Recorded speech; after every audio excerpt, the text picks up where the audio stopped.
putting it here now.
Back side.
Good afternoon. I request all students and family members to please be seated. It is my pleasure to extend a warm welcome to all of you at the Convocation of the Department of Management Sciences, Indian Institute of Technology, Kanpur. I am Dr. Shaurya, Assistant Professor in the Department of Management Sciences, and I'll be your host for this afternoon. I welcome our chief guest, Dr. R.S. Sharma, who is a retired member of the prestigious Indian Administrative Services from the 1978 batch, former Secretary to Government of India, former CEO of National Health Authority, and former Chairman of Telecom Regulatory Authority of India. I welcome our respected guest of honor, Vice Admiral S.N. Ghormare, recipient of Param Vishisht Seva Medal, Ati Vishisht Seva Medal, Nausena Medal, and former Vice Chief of the Naval Staff, Indian Navy. I welcome our former faculty members, Professor Kripa Shankar, Professor N.K. Sharma, and associated faculty members, Professor Rajiv Mishra, Professor Vipin Chaudhary, and Professor Chinmay Ingole. I welcome our graduating students and their family. I welcome my colleagues and members of staff, media and current students. It is an absolute delight to have all of you here today.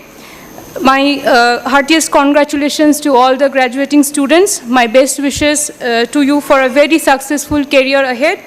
We are proud of you for your spectacular achievements and for graduating from one of the best institutes in the country. Many congratulations once again. So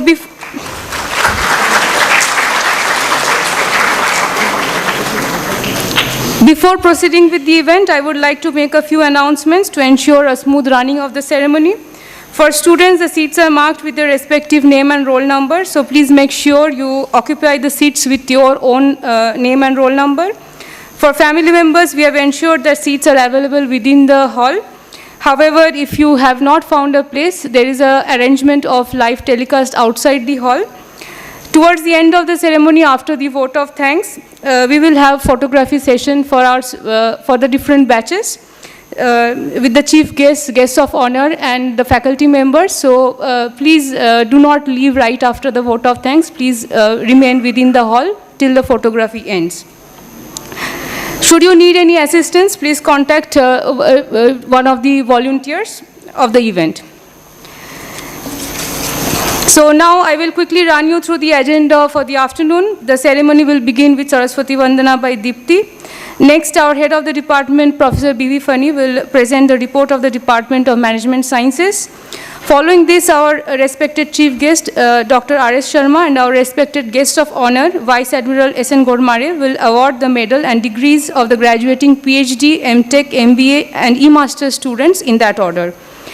This will be followed by the addresses by our respected chief guest, Dr. R.S. Sharma, and our respected guest of honor, Vice Admiral S.N. Gormare.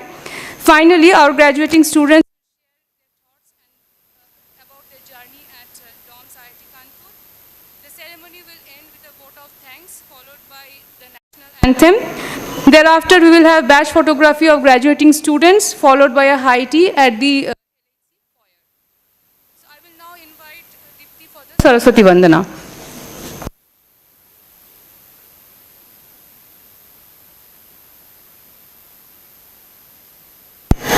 जय जय हे भगवती सुरभारती तव चरणौ प्रणमामः ब्रह्ममयि जय वागीश्वरी नाद ब्रह्ममयि जय वागीश्वरी शरणं ते गच्छामः जय जय हे भगवती सुरभारती तव चरणौ प्रणमामः त्वमसि शरण्या त्रिभुवनधन्या सुरमुनिवन्दितचरणा त्वमसि शरण्या त्रिभुवनधन्या सुरमुनिवन्दितचरणा नवरसमधुरा कविता मुखरा नवरसमधुरा कविता मुखरा स्मितरुचिरुचिरा भरणा जय जय हे भगवती सुरभारती तव चरणौ प्रणमामः ललितकलामयी ज्ञानविभामयी वीणापुस्तकधारिणी ललितकलामयी ज्ञानविभामयी वीणापुस्तकधारिणी मतिरास्थाम्नो तव पदकमले मतिरास्थाम्नो तव पदकमले ऐकुण्ठा विषहारिणी जय जय हे भगवती सुरभारती तव चरणौ प्रणमामः प्रणमामः प्रणमामः प्रणमामः प्रणमामः। まま प्रणमामः प्रणमामः ま प्रणमामः ま प्रणमामः ま प्रणमामः ま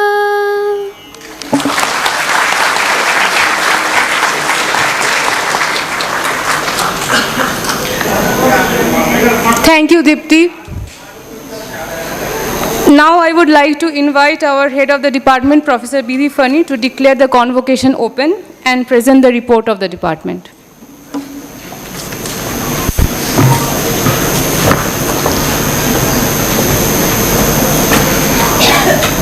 Where must be printed?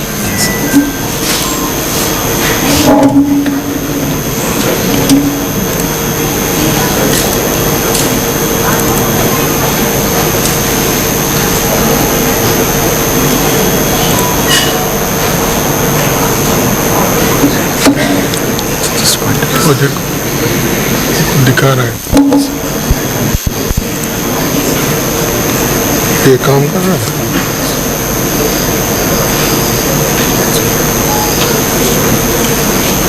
So I now declare the department convocation ceremony to be open. The main convocation has happened in the morning in case any of you have attended it. But yeah, the department convocation is open, and let me now present the department's overview.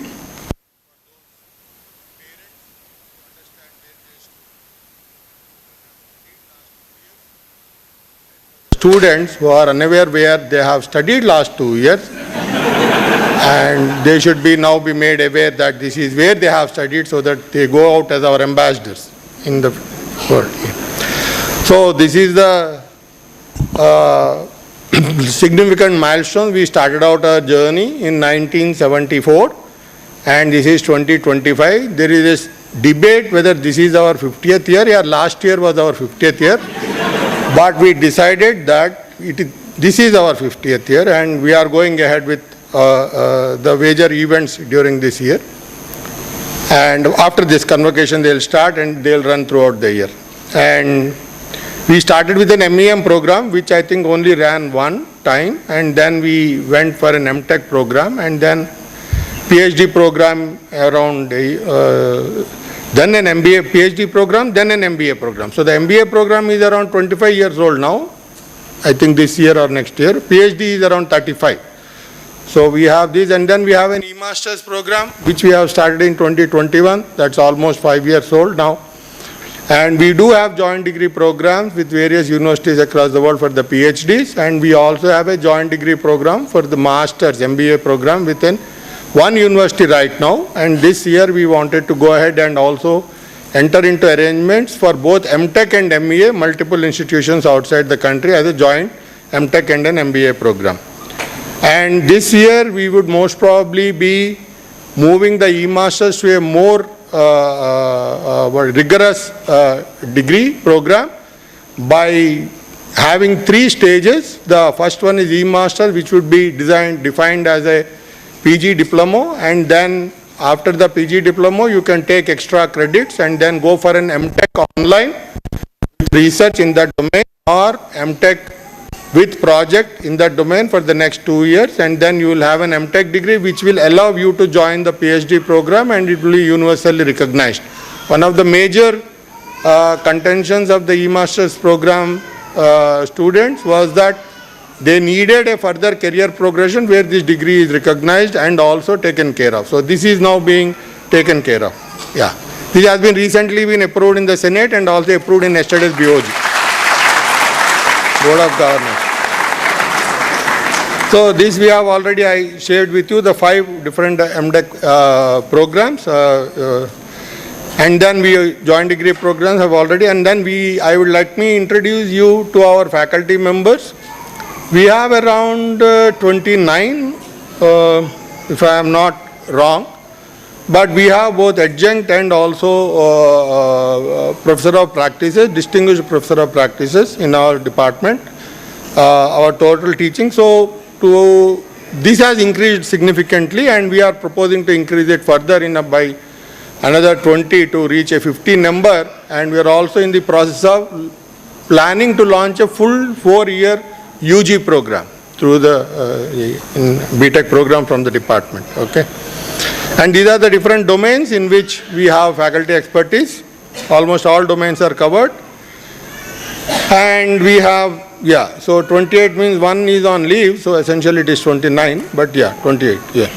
We have distinguished visiting faculty 5, and one of our The chief guest of this event today, Dr. R. Sharma, is also one of the distinguished visiting professor of practices in the department. Yeah.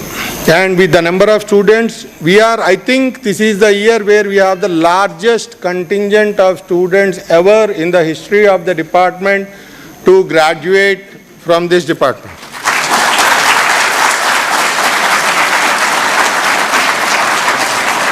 So I was just checking some stats, and then in the morning when I was sitting in the convocation, main convocation, we have around 2,000 roughly put together according to the data given to me, that we have around 2,500 alumnus over the last 50 years, including MTech, MBA, PhD.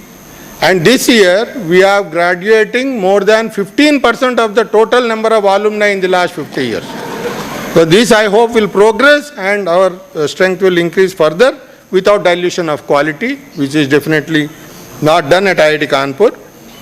And regarding the research, we are one of the top. The department by itself and IIT by itself is mostly research oriented, and we actually the peer recognition comes when you do a lot of research, and we put a lot of emphasis on our MTech and PhD programs who produce jointly work with us in research. So the total number of publications, book chapters, the data is in front of you. So there is no relative comparison as to how this will compare with other institutes or other management schools to understand whether we are doing well or not. But if you go on to our IIT site, you can find NIRF ranking, all the data for all the institutes available. Go check once and see where we stand. Okay, so this is something which we can do. And of course, because she is newly joined, so this is our way of introducing her and putting responsibilities on her. So poor Saurya is now taking the brunt of this thing, as a newbie. Yeah, welcome Saurya ji, officially now. Of course, she is almost here for 6 months now. Yes, thank you.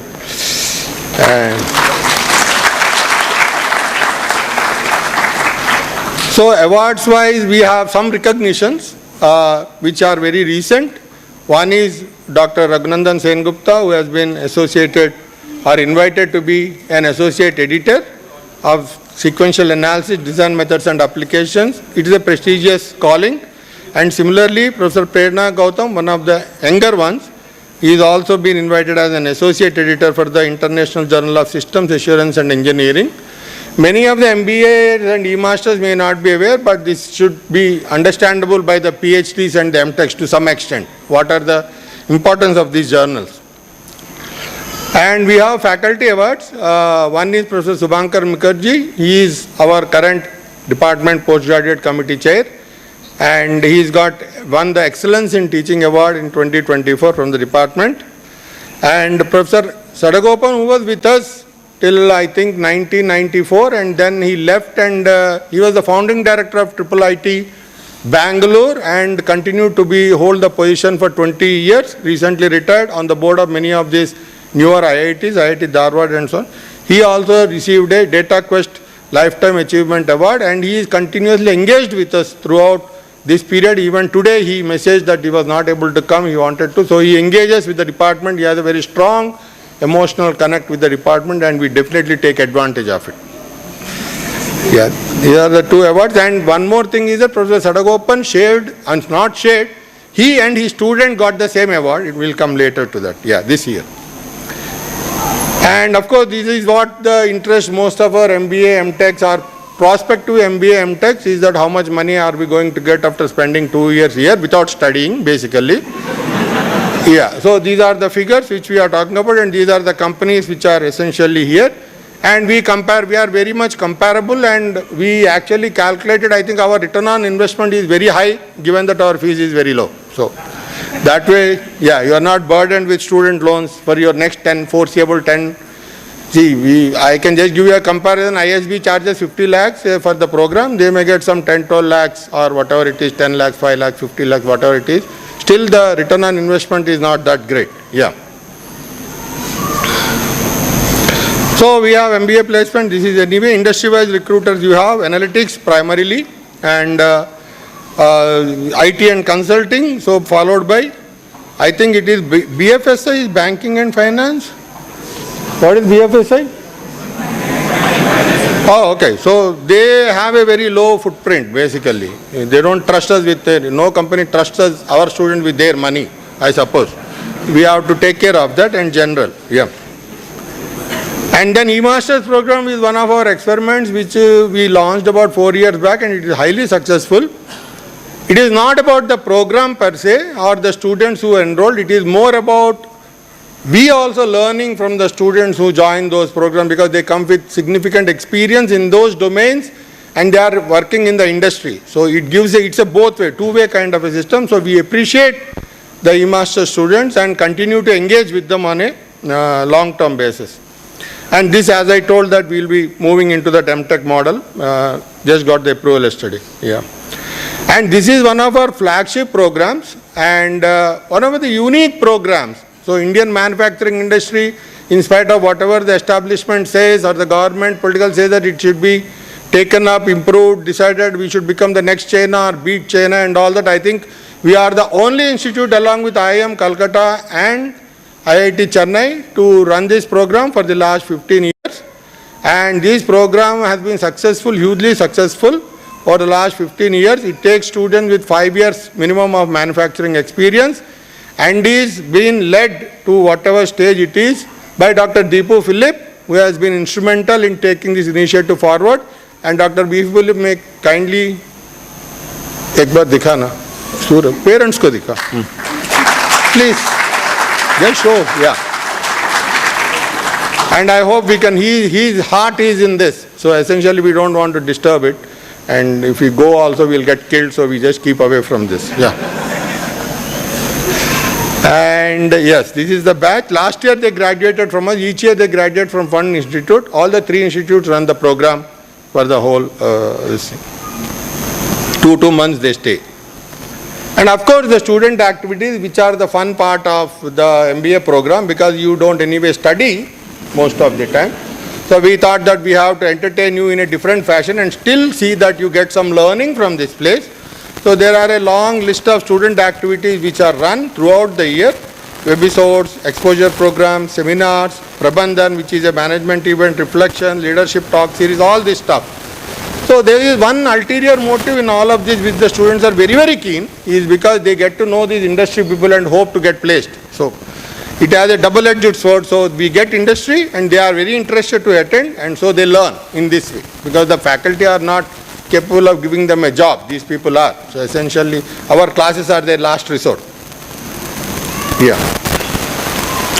And of course this is a unique part of our MBA program, which has a complete, for MBAs it is very critical because it is completely project based and it is almost equivalent to 1 semester of project work without any other courses. So this starts with first year summer and they can explore what they want to do, work with, and these are the set of companies which are normally involved, other than the incubation center where we have about 150 currently being led by Dr. Deepu Philip.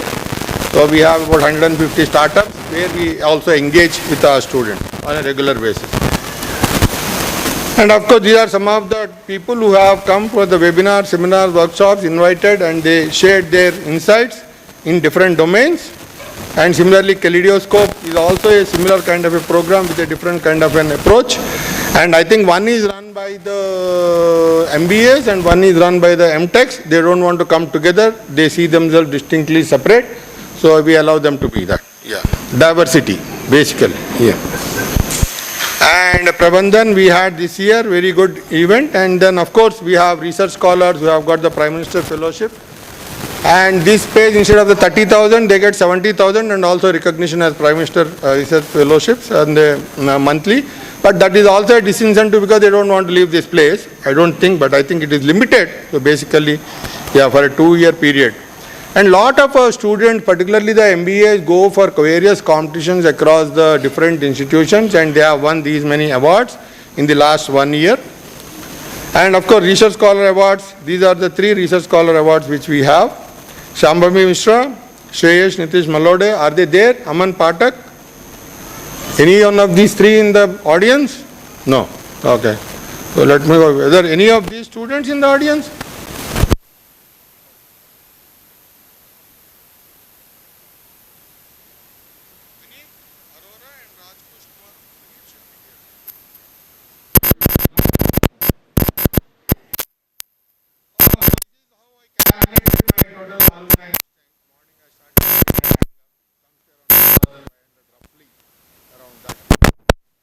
of the high.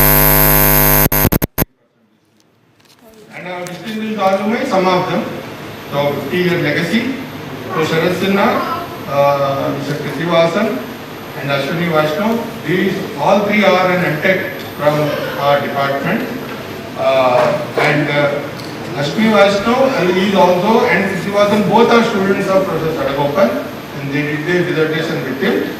And Ashwini Vaishnav ji and Sadagopan won the award this year, for the Data Quest IT Person of the Year. The student and the teacher got it at the same time. And thank you very much. And this is our chief judge, whom she has introduced. And he is not only our chief judge, he is more like our family. So we engage with him regularly, we impose on him, we harass him, all that stuff we do with him, and he lets us do it, and he is that kind of a person. And of course our guest of honor, Vice Admiral S.N. Dhodwade, he has got some very, very insightful moments to share with you. We will be sharing them. And we were very happy and honored to have him here.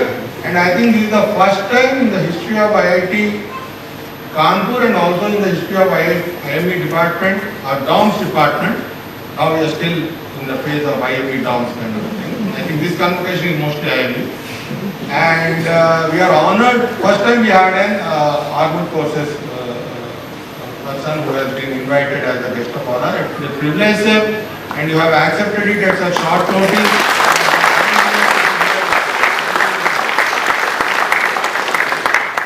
Yes, this is the total number of graduating students. I think about 300 or so. If my addition is correct, I'm not so sure.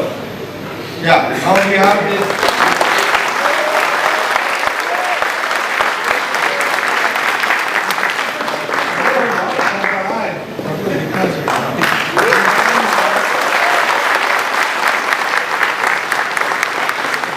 And of course, Anusha, please. Anusha will be receiving it at the department now because she somehow, because of her busy schedule, she missed coming to the convocation, and we have to accommodate her as a special guest here. So she will be receiving it from these guest of honors. Okay? A gold medal. Yeah. And Shubhendu.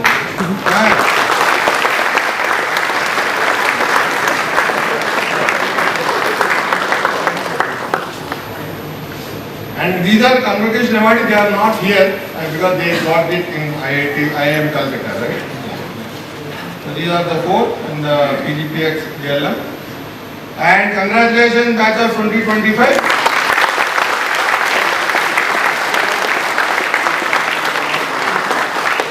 So some of the future direction which the department is planning or envisaging or putting in place, given that we are in our golden jubilee year.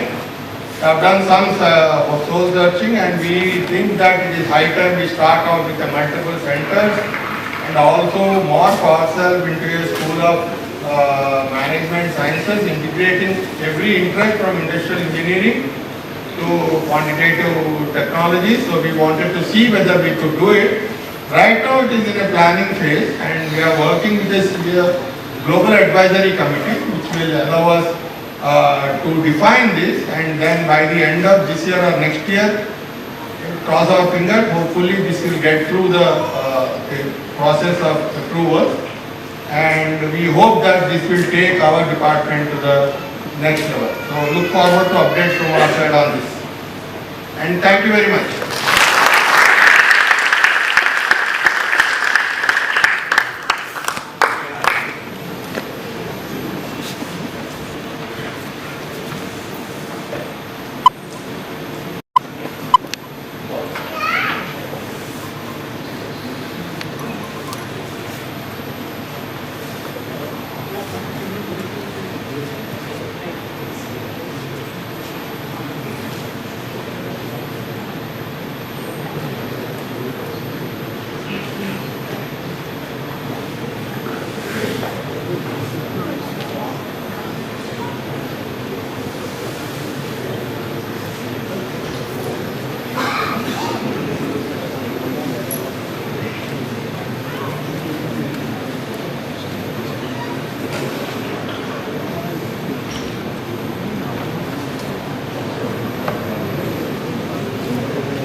Thank you, Professor Pani.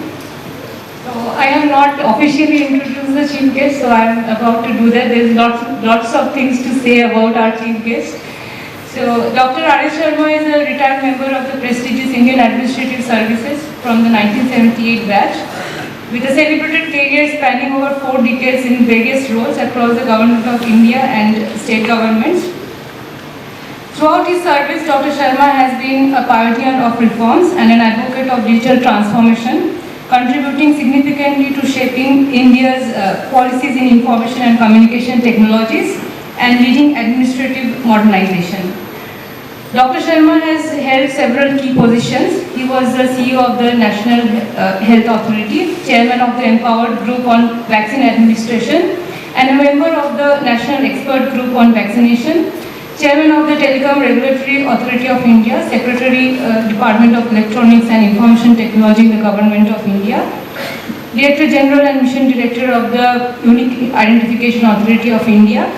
He has also held key positions in the Department of Economic Affairs. He has received numerous awards and recognitions during his career. Significant among these are Distinguished Alumnus Award of IIT Kanpur 2016, Voice and Data Telecom Person of the Year Award for his role in balancing the interests of the telecom industry and consumers in 2019, Voice and Data Lifetime Achievement Award 2022 and Economic Times Telecom Award for Lifetime Achievement 2022. Dr. Sharma is also a distinguished visiting professor at the Indian Institute of Technology, Kanpur, where he teaches courses on technology regulation and public policy.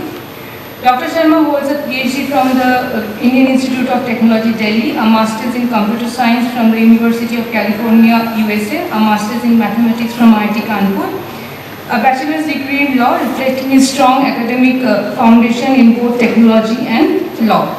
We welcome you, Dr. Sharma.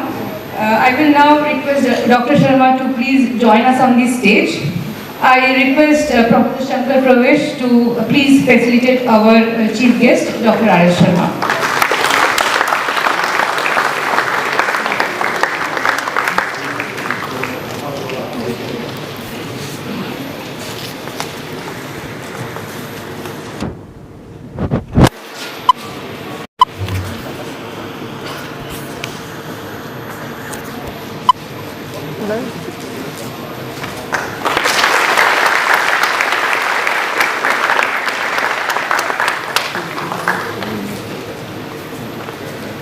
Thank you, Professor Pravesh. Now I will introduce our respected guest of honor, Vice Admiral S.N. Ghurmare. Vice Admiral S.N. Ghurmare, 36, Vice Chief of the Naval Staff, is an alumnus of Rashtriya Military School, Bengaluru, a graduate of the National Defence Academy, Kharagpur, Naval Staff College at the United States Naval War College, Newport, Rhode Island, and the Naval War College, Mumbai. He was awarded the Param Vishisht Seva Medal in 2022, Ati Vishisht Seva Medal in 2017, and Nausena Medal in 2007 by the President of India. He is also a recipient of the Best Naval Cadet Gold Medal, Vice Admiral A.K. Chatterjee Trophy, Captain B.D. Naidu Shield at the National Defence Academy, Kharagpur, the Binoculars of the Best All-Round Cadet, First in Seamanship and Electrical Engineering in Cadet Training Ship INS Mysore, overall first in merit in the course at the end of Sub-Lieutenant Technical Courses, Admiral Katari Trophy, overall second in the Navigation and Directions Specialization course, distinction in United States Naval Staff College at Naval War College, Rhode Island, and the CNC Silver Medal in the Naval Higher Command course at Naval War College. He significantly contributed towards creating a combat-ready, credible, capable, cohesive, and future-proof Navy through impetus on innovation, indigenization, integrated planning, adopting emerging technologies, and financial prudence. He has exhibited transformative leadership to bring impactful and sustainable changes while shouldering various challenging responsibilities, including operations, planning, acquisitions, training, human resource development, finance, jointness, integrated defense staff, and in the Ministry of External Affairs. With a nation-first thrust and rich experience, he has the capability of contributing towards growth and progress of any organization and nation building immensely. He was selected as member of the high-level DRDO review committee for creating a national defense R&D ecosystem. He is presently the member of the National Advisory Council, Indian Space Association, mentoring startups at IIT Kanpur, and chairman of the N-Ball Federation of India. We welcome you, Vice Admiral S.N. Ghormare. I will now request Vice Admiral Ghormare to please join us on the stage.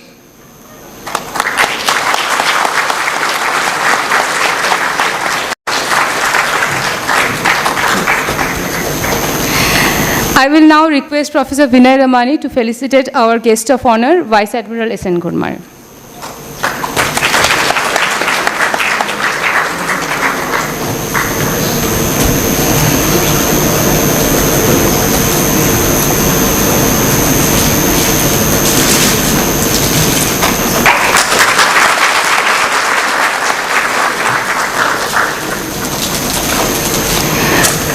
Thank you, Professor Ramani. So we would now start with the award ceremony. I now invite Professor B.V. Fani, head of the department, to please come on stage.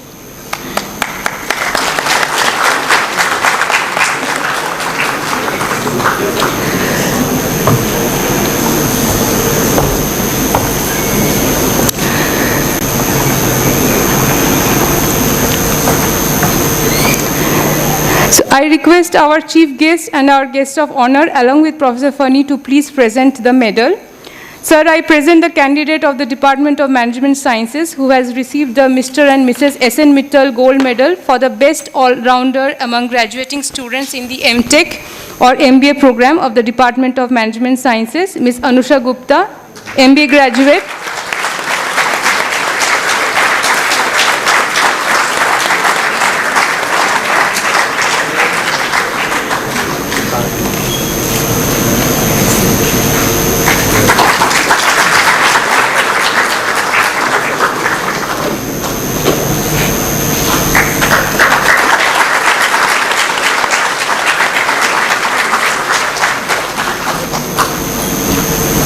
Many congratulations, Anusha. Thank you, sirs.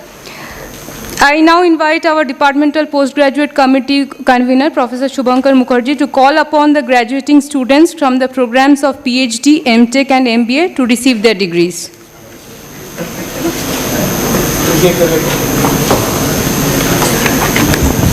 Thank you, Professor Shodajoy. We will start off with the PhD degrees. May I request Dr. Sharma to please come forward and start admitting the students into their degrees. Sir, I present the candidate of the Department of Management Sciences who, having satisfied the requirements for the degree of PhD, is considered worthy of receiving the same. I present that he has been admitted to the said degree by the Chairperson Senate, Shubhendu Singh. And Professor Subhash Mishra is the supervisor of the student. If you can please come onto the stage to accompany him as well.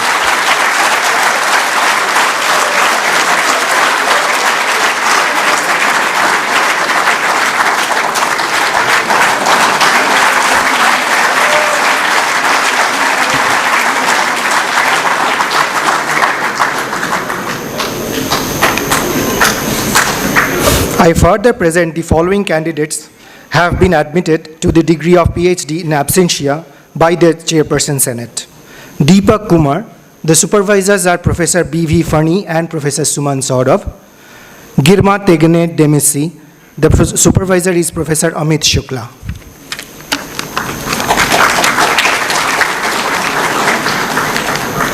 We move on to the M.Tech students degree conferring. And I will do the same thing. I will call out the student and I will call the name of the supervisor. If you are present, it will be wonderful if you can come onto the stage and accompany the student at this momentous occasion. Sir, I present the candidates of the Department of Management Sciences who, having satisfied the requirements for the degree of M.Tech, are considered worthy of receiving the same. I present that they have been admitted to the said degree by the Chairperson Senate. Ashish Shah, and the supervisor is Professor Vanmala.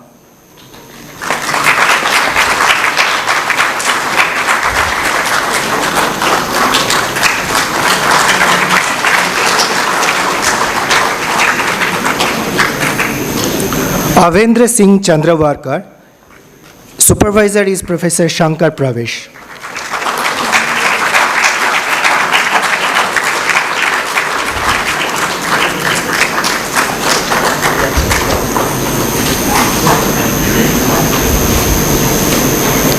Hemant Kumar, the supervisors are Professor Suman Saurav and Professor Harshal Rajan Mule.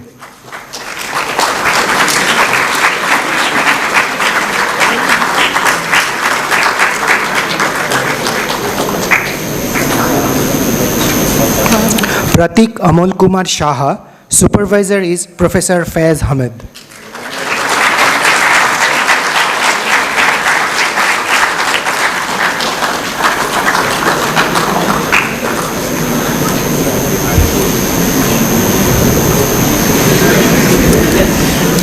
Rohit Ravindra Pidurkar, supervisors are Professor R.R.K. Sharma and Professor S.C. Mishra. If Professor S. Mishra can please come in.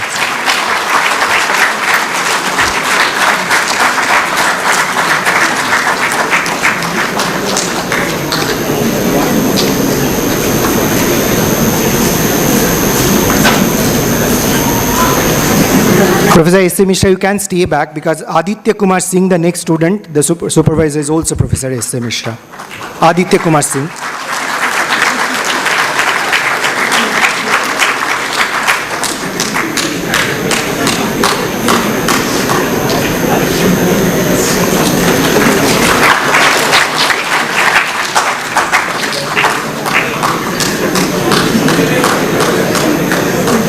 Amarjit Kumar, and the supervisor is Professor Avinav Tripathi.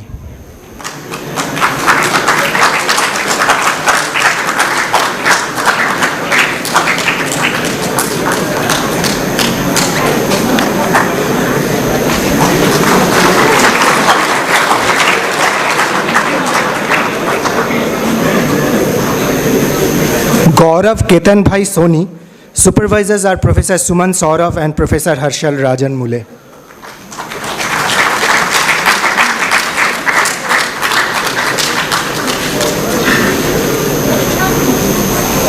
Nilima Dikshit, supervisor is Professor Prerna Gautam.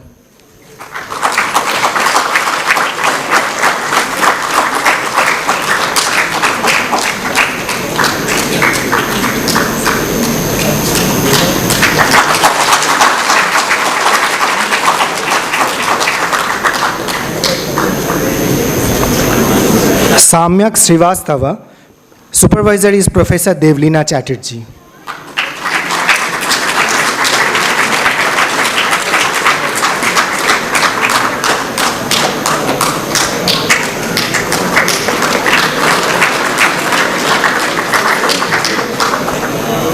Professor Chatterjee, if you can kindly stay back. Siddhant Ramesh Lakam, the supervisor is Professor Devlina Chatterjee.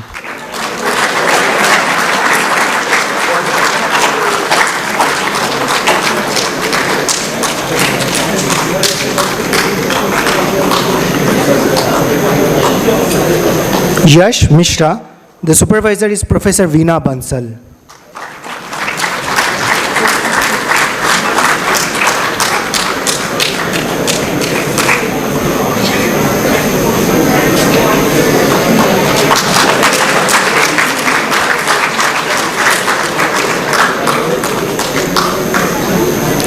Shibani Thakur, supervisor is Professor Vinay Ramani.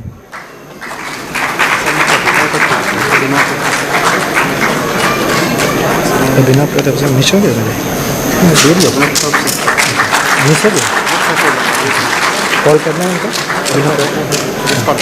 Abhinav Pratap Singh, and the supervisor is Professor S.C. Mishra.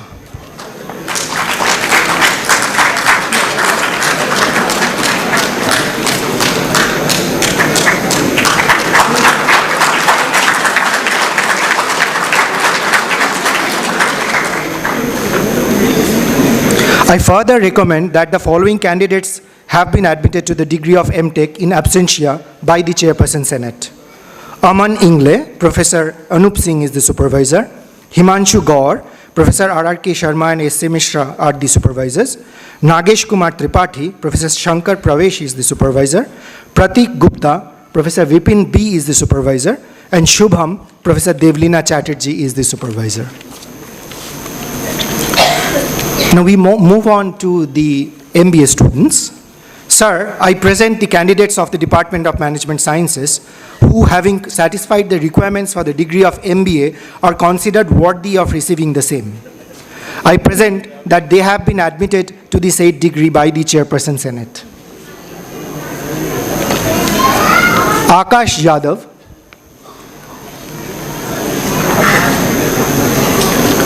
Abhishek Katnalli,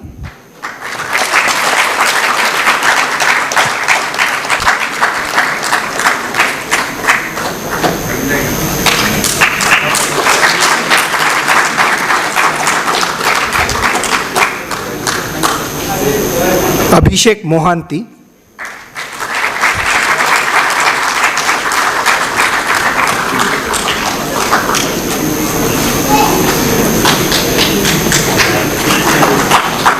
Adarsh Suman,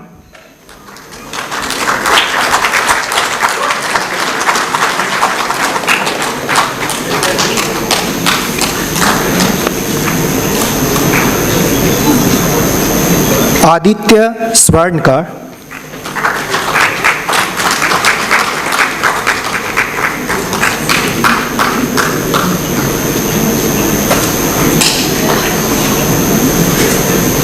Aditya Shrikrishna Gawande,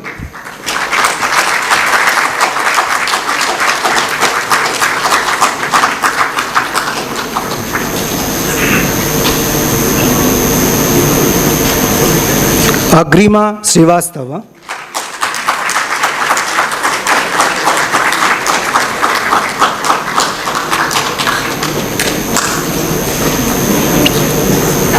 Akash Shaha,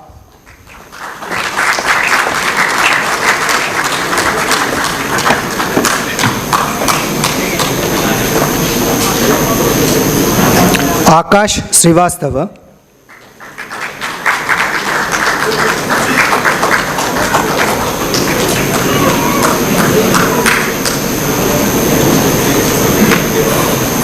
Akash Tej Bahadur Yadav,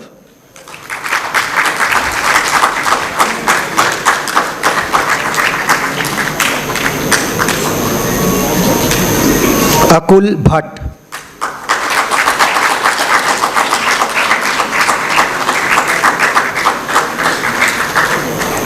Amya Bhavini,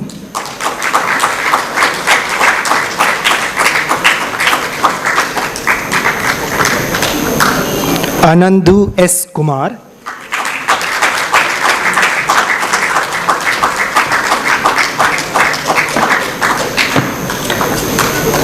Anas Fahim,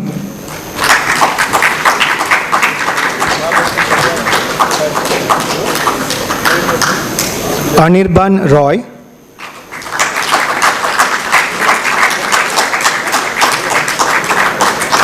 Anirjit Roy,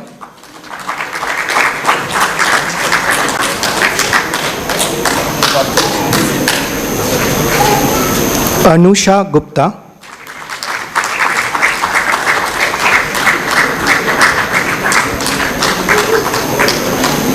Arindam Malik,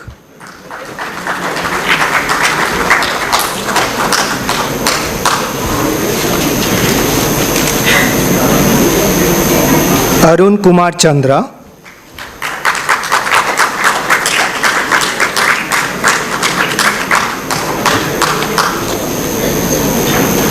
Abhirup Kar,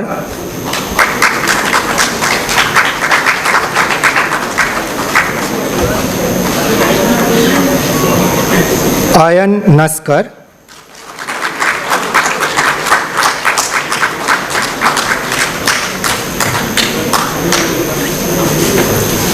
Ayush Goyal,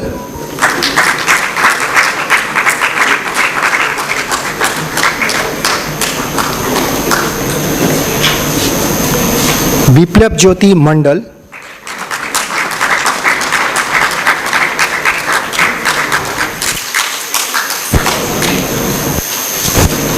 Biru Noel Wilson Jesu Kumar.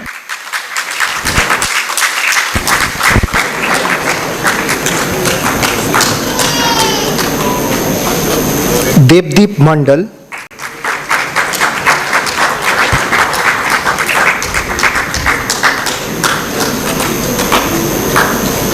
Devdatta Singha Roy.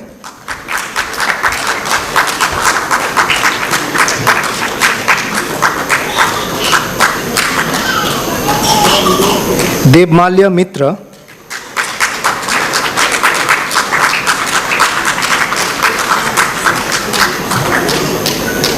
Deepika Dhakar is absent. Deepika Dhakar is absent, I guess. Yeah. Devaguptapu R. Krishna Sandyalya.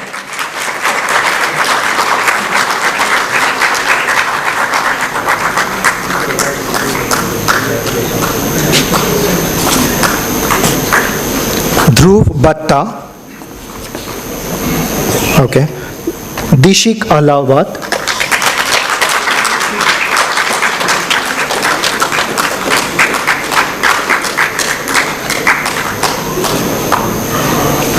Divakar N.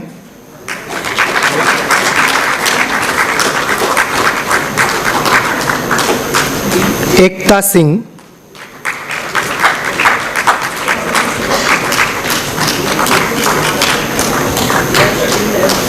G. Sushant Darshan.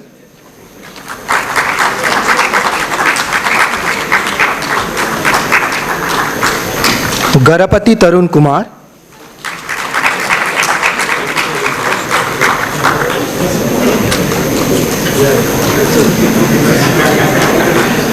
Hemant Pokhara.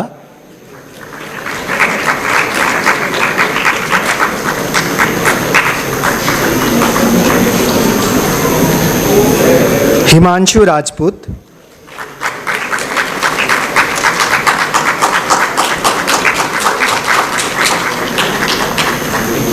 I. Shrivar.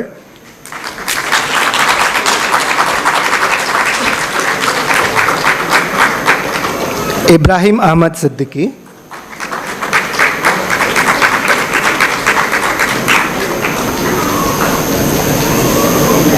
Jatin Yadav.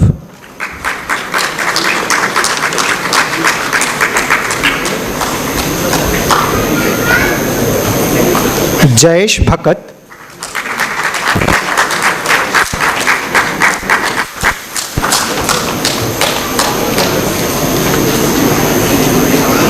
Jayesh Kumar Singh.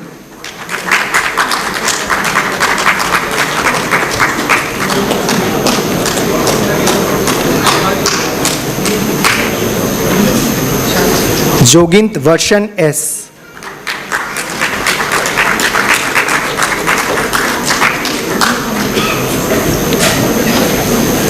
K.R. Rakesh Krishnan.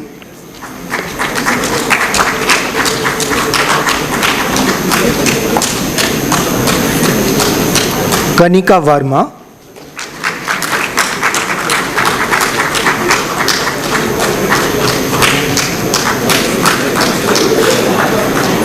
Karthikeyan KB.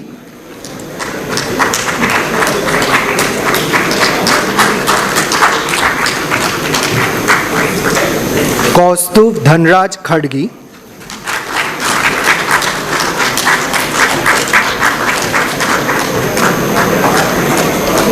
Khajit Rai.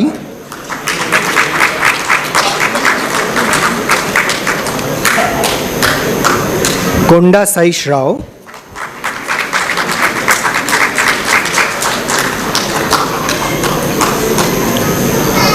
Kushagra Gautam. It's not here. Okay. Kushal Ganguly.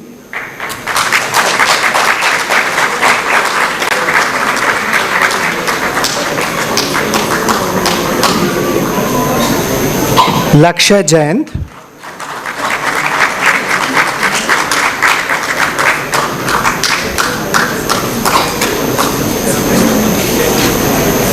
Manoj Das.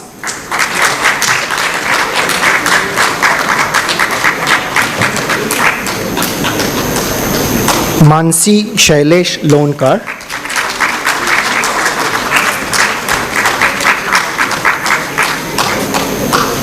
Nikhatoti Vijay Kumar.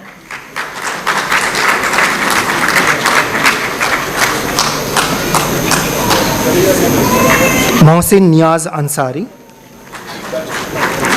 Monish Singham.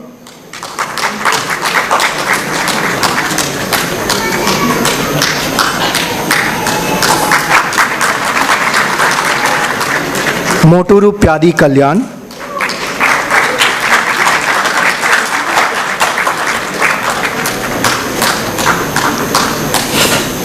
Nakka Jaiswant Naidu.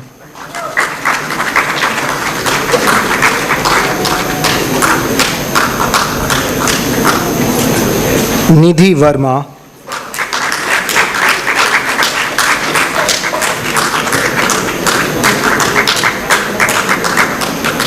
Nikhil Yadav.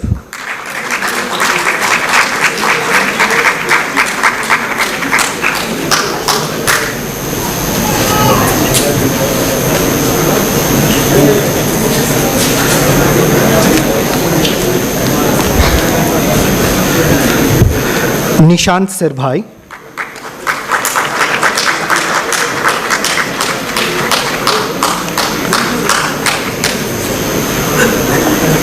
P. Ashwin Ayappa Das.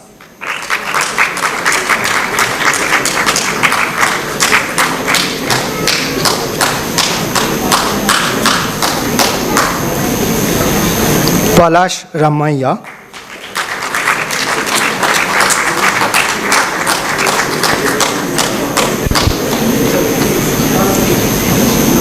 Parakram Singh Rathore.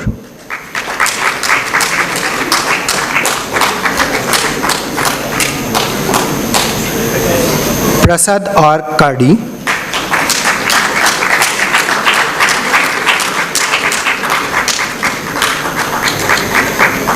Priyanka Bayan.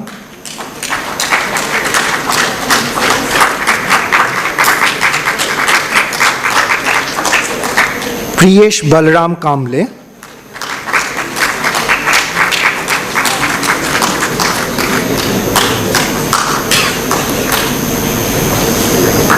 Puru Jain.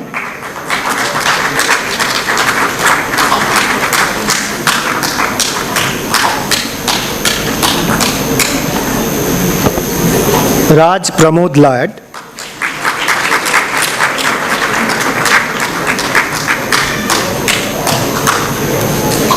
Rajit Singha.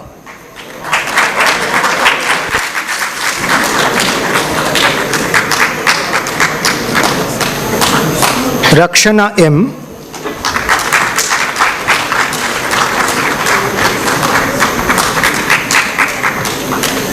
Ravuri Clement Oswald.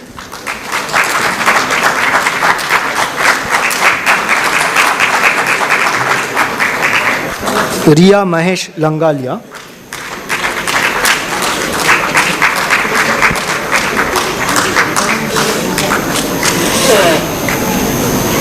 Rishika Jha, I don't think she is there.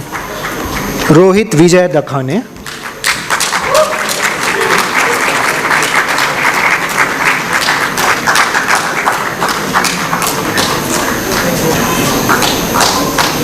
Sagar Verma.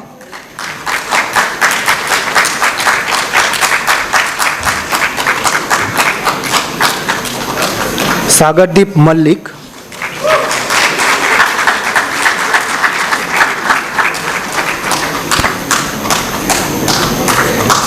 Sahil.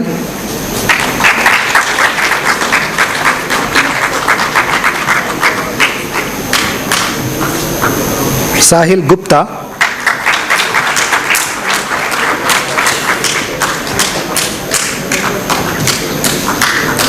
Sandeep Singh.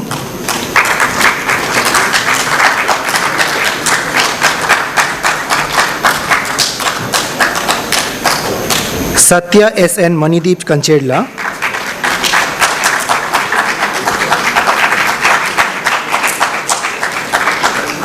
Saurabh Kumar.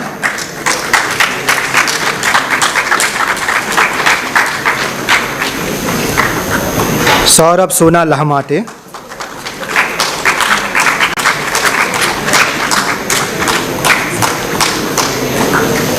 Sion मंडल,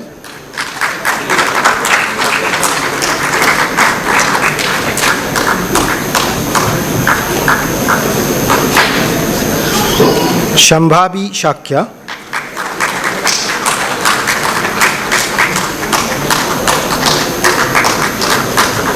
शौर्य अग्रवाल,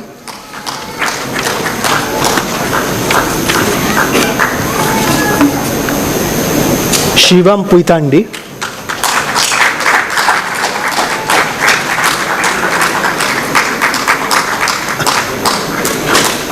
शिवम मिश्रा,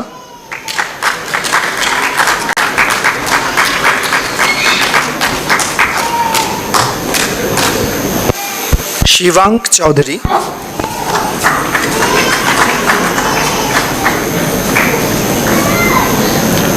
शिवाय गोयल,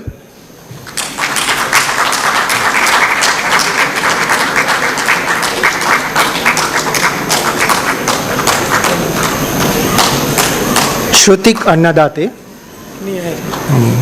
शुभम निरंजन काकड़े,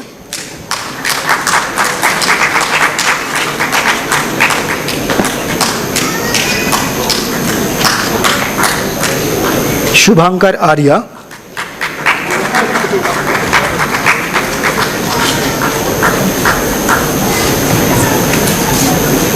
श्वेता सुरेश गौरव,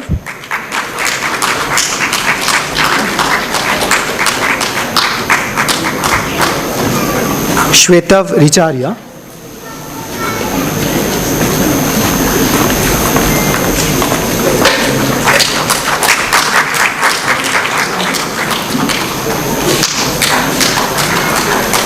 सिद्धांत सिंह,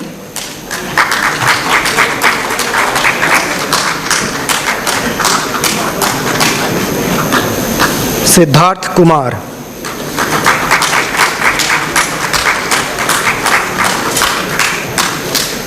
सिद्धार्थ सिंह,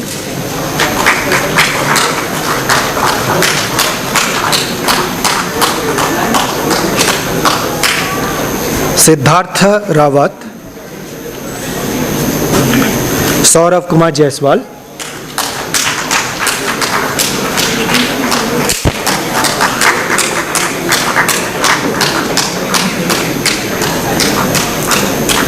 शोभिक चंदन दास, शुभ्रजीत दे,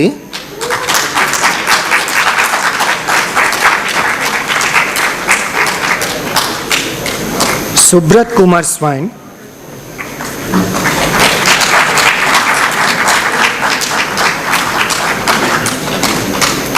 सुनंदन कुलदीप,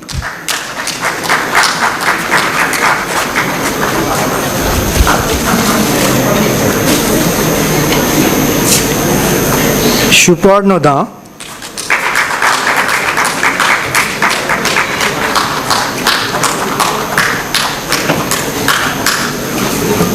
सूरज कुमार,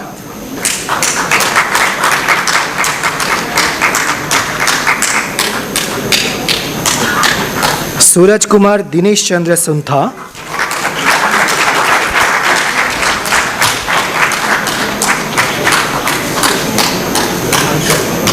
तनिष्क योगी,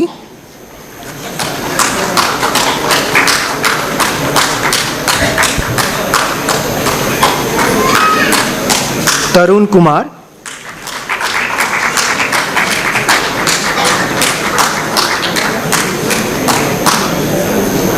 तरुण Raj बुड्डू,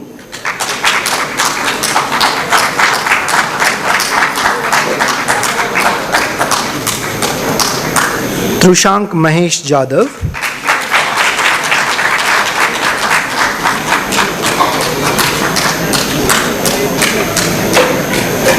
Tushar has not come, उपदेश सिंह सचान, उपदेश,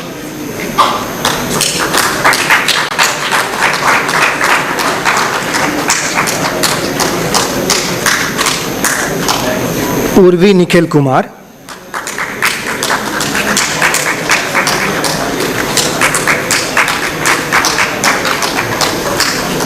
Utkarsh Yadav,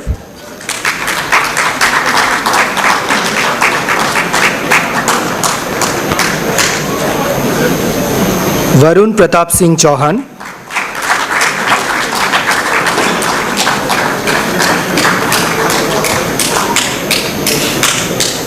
Vikas Kamboj,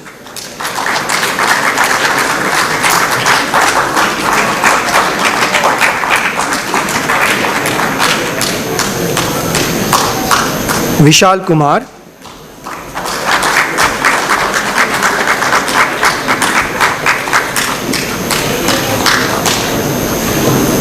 Yash Gupta,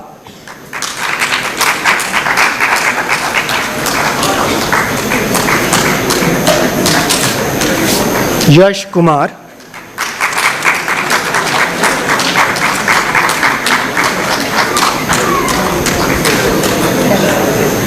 I think Ishani is not here.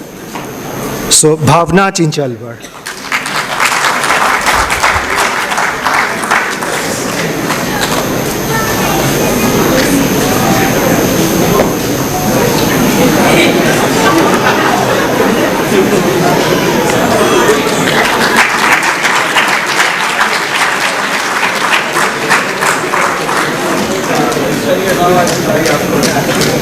I further recommend that the following candidates have been admitted to the degree of MBA in absentia by the Chairperson Senate. Akash Mandaloi, Akash Tripathi, Alok Sani, Amina Lubna Mutalib U, Ankit Tyagi, Deepankar, Govind Prasad VK, Rishikesh S, Milind Krishnan, Mrigang Kumar, Nitendra Agarwal, Pranshu Varma, Ramesh Abdul Wahab, Samarth Gupta, Satyam Kumar, Shreyash Joseph K, Shubham Malviya, Som Dutt, Tanay Baban Kapse, Tushar Sanjay Singh,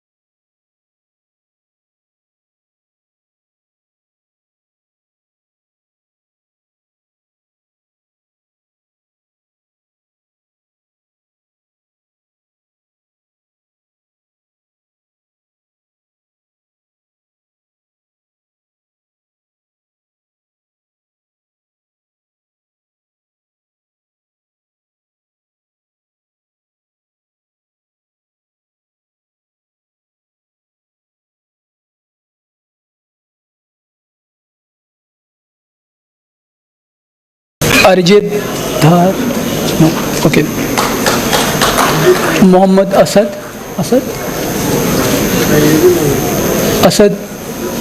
no, he's Mohammad Asad, okay. Neetu P,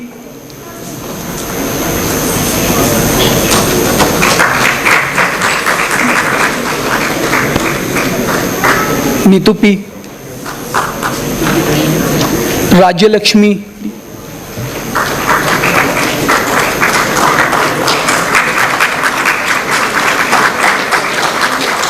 Mudit Tiwari,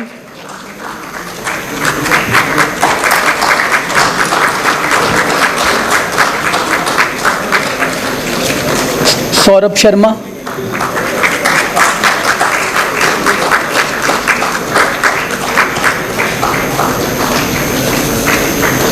Amitabh Dev Chaudhary,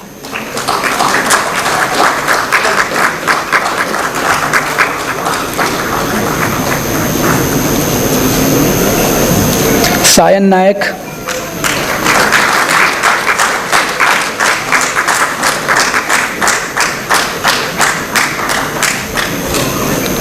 Hemlata,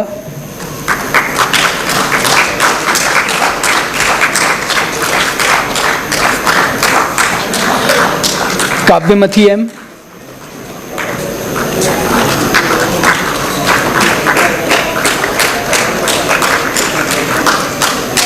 Krishna Kumar,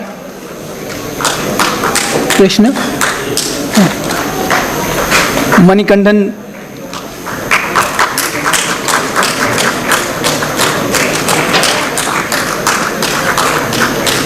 Praveen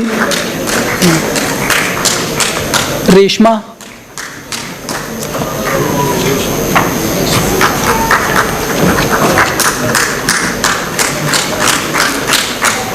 सृष्टि,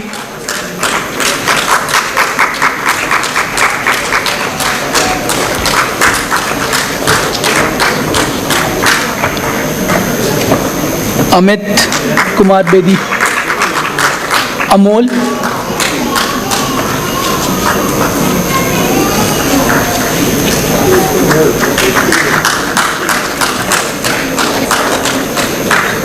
अंकित,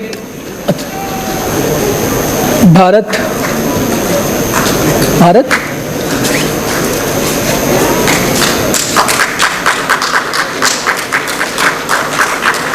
धीरज,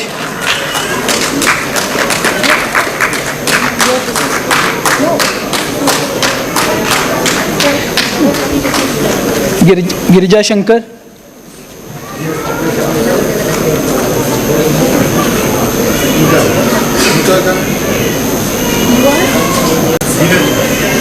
ये absent है किसी का check अभी जिसका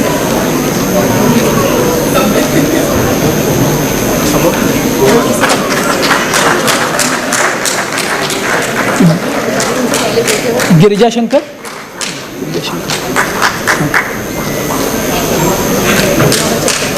तेजस्वी कर्री,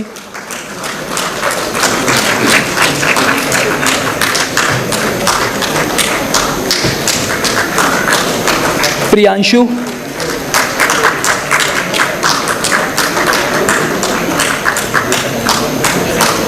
Shubham Sisodia,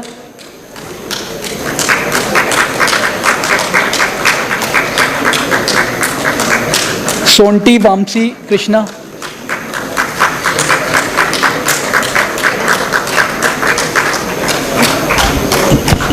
E-master students really are old.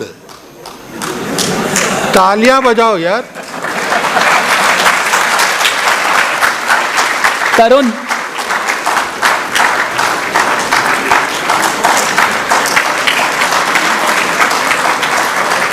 Vishal,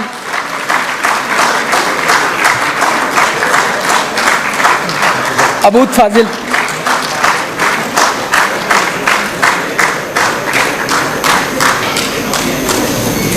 Abood Fazil,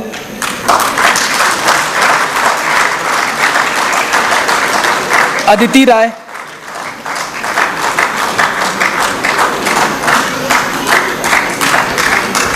Akash SK,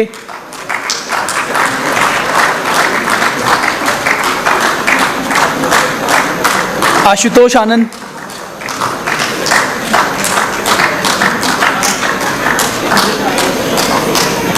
चेतन शरण,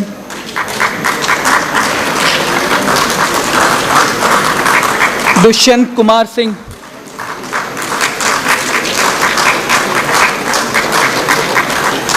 गौरव खरे,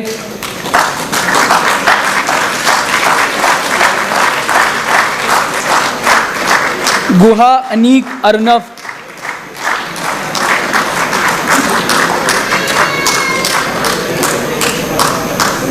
कलपतपू आदित्य,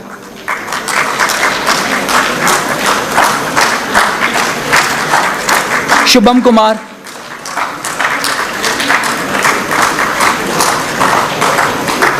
मोहम्मद वसीम नहीं, मजूमदार मधुर एकनाथ,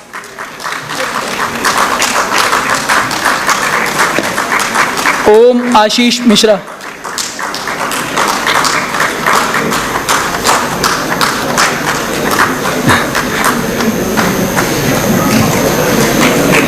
ऋषिकेश जायडे,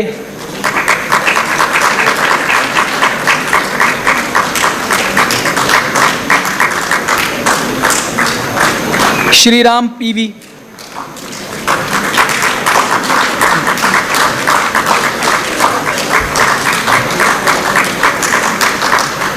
श्रुति R,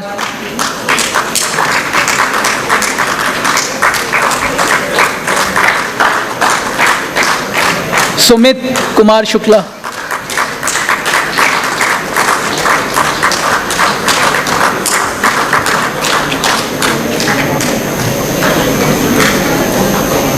Sumit Thakur,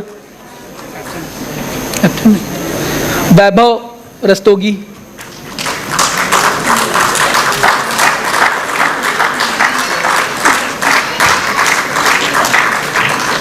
Vineet we,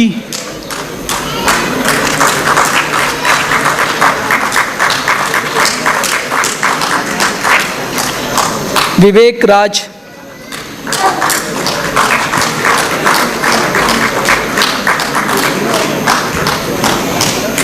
Aitareya Banerjee,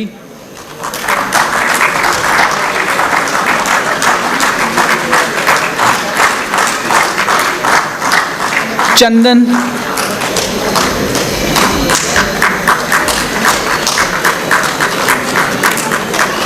इलेंद्र Parthi Pawan Kumar, नहीं no, Shiva प्रसाद,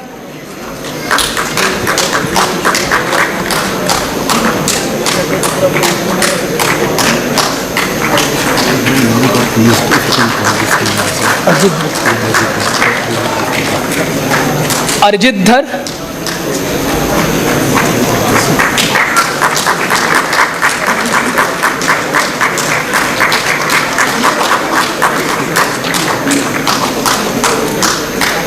सुनील रामप्रताप अग्रवाल, हर्ष Tiwari,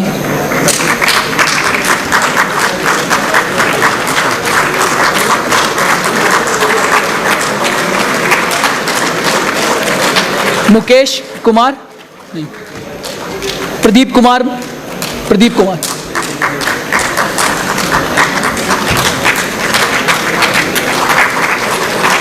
S Harinath,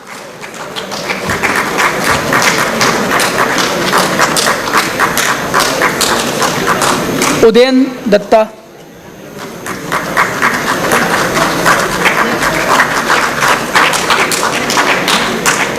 Aishwarya,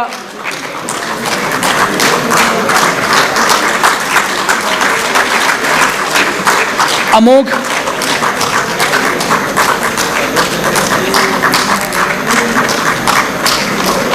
Arvind,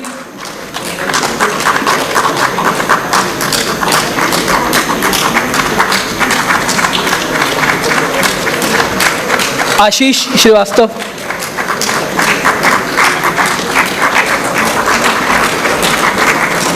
Balbir Singh,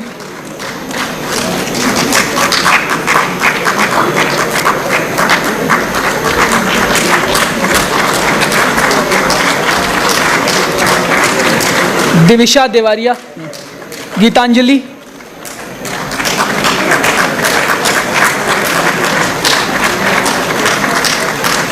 Kapil Jain,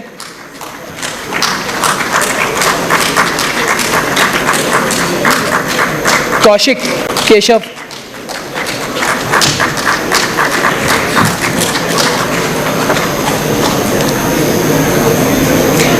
Akshay Khandekar,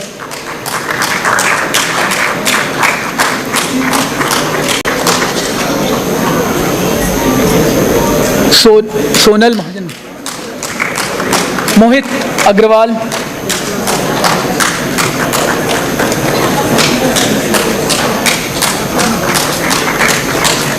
पदार्थी Tushar,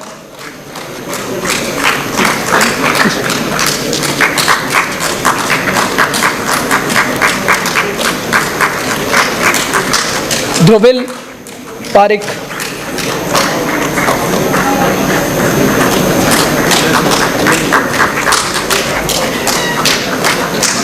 रचित सिंगल,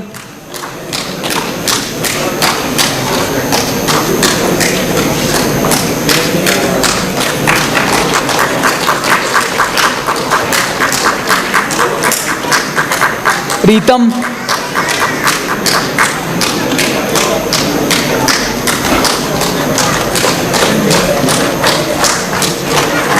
श्रेया शर्मा,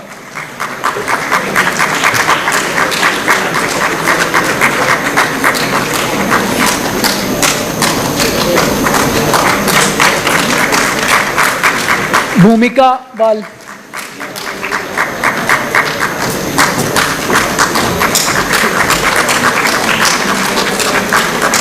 अग्रिमा,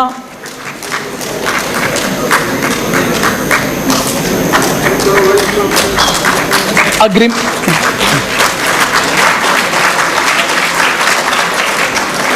अजय कुमार,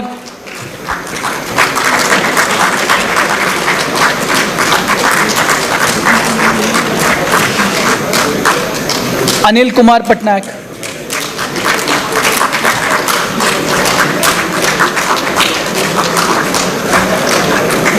अंकित कुमार त्रिपाठी,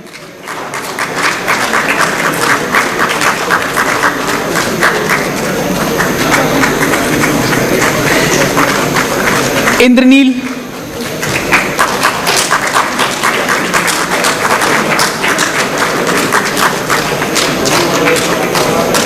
समर्थ, संकल्प,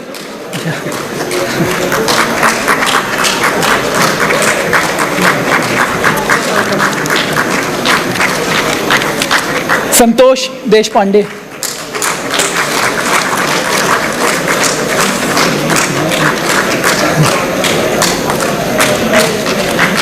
Selva Kumar, Shah Nishant Kumar,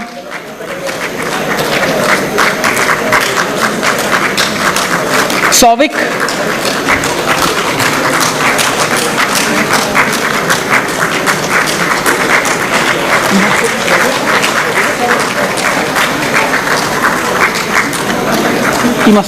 I further present the following candidates who have been admitted to the degree of E-Masters in absentia by Chairman Senate. These are Dipankar Mitra, Neetika Maini, Siddharth Sharma, Amandeep Arora, Aurobindo Sarkar, Harshit Agrawal, Manish Mishra, Mohit Ballega, Nitin Sharma, Pawan Saxena, Rachit Pla, Sabela Satish Reddy, Vishnu Bharat, Devdhar Mayuresh, Mayur Gupta, Prathamesh Satish, Priyankush Das, Aditya Kamra, Anushri Pramod, Devrat Padi, Kiran Krishna, Adanki Venkata, Ashish Kumar, Gawande Pankaj, Krishna Kumar, Pranav Goswami, Pratulya Krishna, Anita R, Shivani Singh, Shivang Chawla, Shirish Jain, Sunil Kumar Parida, Anmila Sai Raghav, Bodke Sanjeet, Prashant Vinod Sinha, Rohit Gupta, Shiv Bayani, Shivi Joshi, Shreya Agrawal, Shruti Arun Hatkar, Simranveer Singh, Sunil Abhishek Kumar, Gargi Ghatak, Riya Rose, Salian Niriksha, Talwalkar Aditya, Amit Goyal, Amit Kumar Gupta, Harish Kumar Sharma, Ishan Agnihotri, Patil Shriraj Sardar, Sadhwani Rajesh and Rakesh Kumar Bajpayee. So, thank you. So I call Shaurya.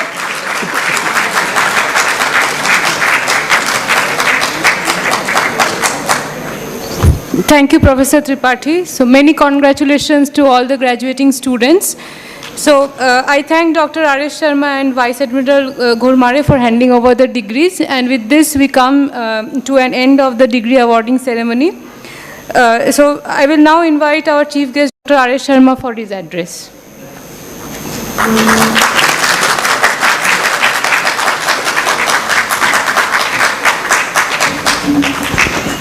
Good afternoon, friends. Vice Admiral Ghurmare, Dr. Fani, esteemed faculty members of the Department of Management Sciences, the previous faculty members, the students who got degrees today, the parents, ladies and gentlemen. It's really a privileged occasion for me to be distributing degrees today, because I was at one point in time the recipient of the degrees, many, many years back. Many of you may not have been born by that time. It was the year 1976 that I did my master's from this prestigious institution. And since then, I have felt so proud to have been a part and a student of this institution, that wherever I go, people say masters in mathematics, and I never forget to add that masters in mathematics from IIT Kanpur. So that's actually the brand of this institution is so great. And all of you are really lucky to have passed out of this institution, because you will carry the name and brand and you will become the ambassadors of this great institution. And this institution is not built in a day. Institutions are built over a long period of time with a lot of labor of all kinds of, the professors, the students, the faculty, everybody. And that is how institutions are built. And this is one of the top institutions. You are going to become the brand ambassadors. You are going to enter the new world. Some of course, some of you who are doing e-masters, who have done e-masters, have already been doing some job or the other. I know many of you because I have been taking some of your classes also. But then this is a new chapter in your life which is going to begin, and I think you are going to shine in that part of the life. Dr. Fani had asked me to share some of my experiences. I don't know how relevant those experiences are from your perspective, but I'll share some of the thoughts. I had joined the administrative service way back in 1978 at the age of 21, and I retired in 2023 February, serving for about 45-46 years. And I started as a district magistrate and SDO and all those kinds of things in the state of Bihar. And then, went on to go to the national level and stuff like that. One of my primary area of interest had been technology and how you can actually improve people's life, how you can, make systems, design systems which can improve people's way of living, way of doing business and other things. And some of the lessons which I have drawn out of that are, I want to share with you in a couple of minutes. One is that always define a problem before you jump to a solution. Many of us, in our lives, when we design systems and when we do things in our careers, we start, finding solutions without even knowing or appreciating the full scale of the problem. So I think that's one part which has to be very clearly understood, and especially the management MBA students, who are doing, many times we all get locked up into jargons. These jargons are very popular nowadays. So we don't really simplify and define the problem. That's number one. I mean, there should be, when you are doing technology or any project, that project must solve some problem. Many people do, technologies for the sake of technologies and without realizing what problem it is going to solve. So that's one part which I have learned in my life, that, look, if you don't clearly understand the problem, you will not be able to get a solution. I'll give you one example. When we were doing Aadhaar in 2009, many people were saying, what is the need for identity? There are a lot of, identities already there. Voter ID card is there, ration card is there, all kinds of, PAN card, driving license, passport. Why are you doing identity? What is the purpose of this? So therefore, at that time, I think we, grappled with this issue. What is the problem that we are trying to solve? And we realize there are essentially two problems, and very clear problems. One is from the point of view of the citizen, because citizen is not able to access any formal system of governance unless he has a provable identity. When you go to a bank and say, I want to open a bank account, the bank wala is going to ask you, who are you? Prove that you are who you claim to be. And what papers do you have? You never went to a school, you don't have a school leaving certificate, you had no kinds of formal papers are there. There is a ration card which is a family document. So one is that we want to provide identity document, a verifiable identity document to a person, so that he is able to formally take advantage of various systems of the governance. That's number one. And secondly, from the government's point of view, there are leakages in the system because people are able to game the system by creating multiple identities. I am Ram Sevak Sharma, I become RS Sharma, I become Ram Sharma, stuff like that. And I can have 3 or 4 identity, I can have 3 or 4 ration cards, I can get so much more ration. So these are some of these two things. So we clearly defined the objectives, why we want to create an identity. And at that time, of course, there were so many naysayers. So many people are saying, oh, no, this is not needed for this country. There are a lot of people relating to privacy, violations will take place, other things will take place. We continue to do it. And today, Aadhaar is central to India's public delivery system. Today, India has got 82% of the adults have got a bank account. Opening a bank account is as easy as, just making a phone call. You can, sitting at home, you can open a bank account. Digital authentications have taken place. All kinds of, services are delivered. Direct benefit transfers are delivered. So it has become really transformational. But this happened because we were very clear as to what we were solving and then how we were solving it. Whether this is the most optimal way of solving a problem or it is a very roundabout way of doing things. So that's one part. The second lesson, I think, which is very important from my journey, and I'm sure it will be applicable in your case also, whatever you do, is that India is an extremely large country of 1.4 billion people. It is also an extremely diverse country. You have the largest number of illiterates in this country. You will have the largest number of PhDs in this country.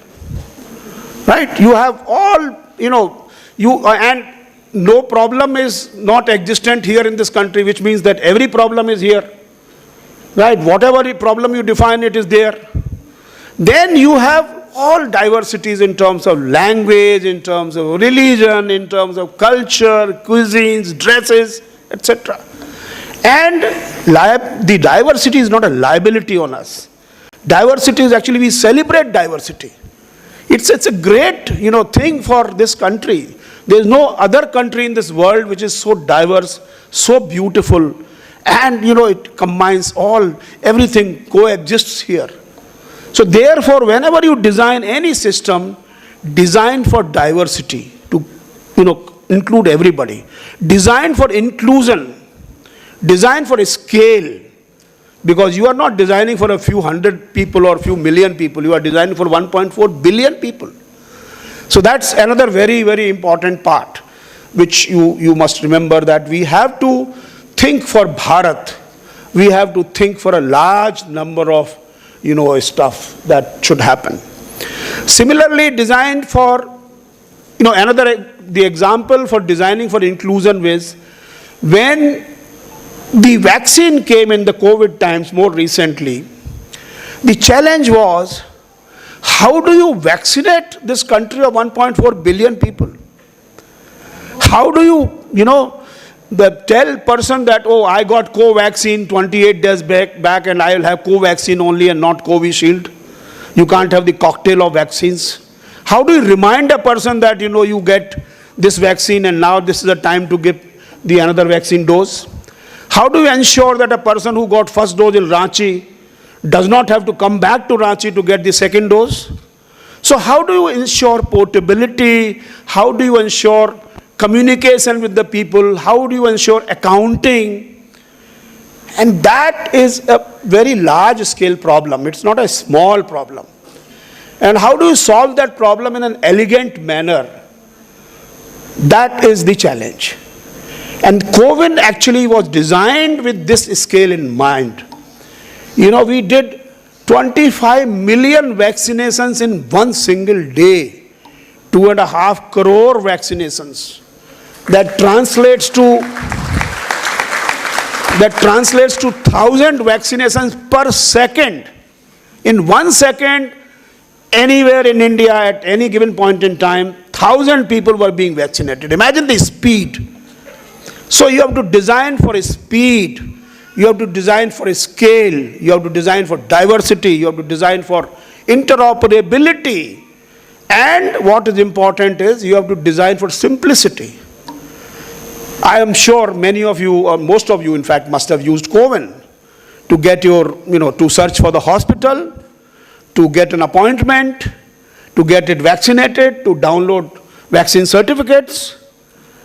I am sure you must have found the interface very simple. You can download any kind of application. Even Paytm was offering that service.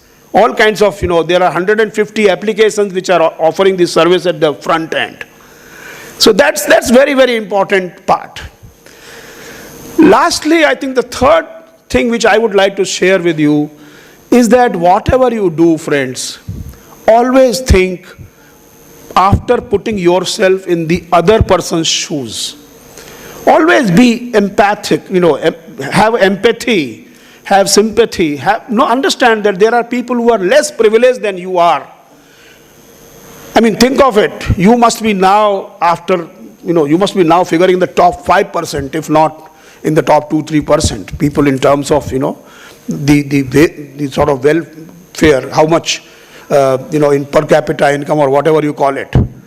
And therefore, the other less fortunate people also have to be included in this system. Technology is not only for a few of the people, technology is for everybody. And that's very, very important, designing for inclusion, designing for people, designing for everybody. Nobody should be left behind. If you don't have, in COVID, for example, we ensured that if you don't have the mobile, the smartphone, you can actually do the thing on your Padosi's smartphone or your family member's smartphone. So that's how it is. And design for numbers. UPI. Imagine UPI is now catering to about 20 billion transactions a month. So that is what, and I think now, in the last 10-15 years, India has got so much of confidence, we have got so much of confidence in ourselves, that now boys and girls, after doing their graduation, they are going for startups.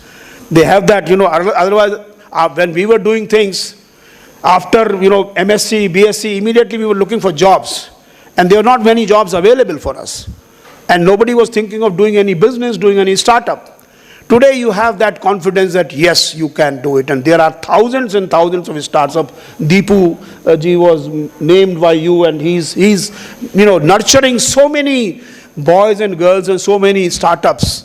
And I happened to meet one person yesterday who had graduated from this place and was doing a startup, and he's a very successful startup.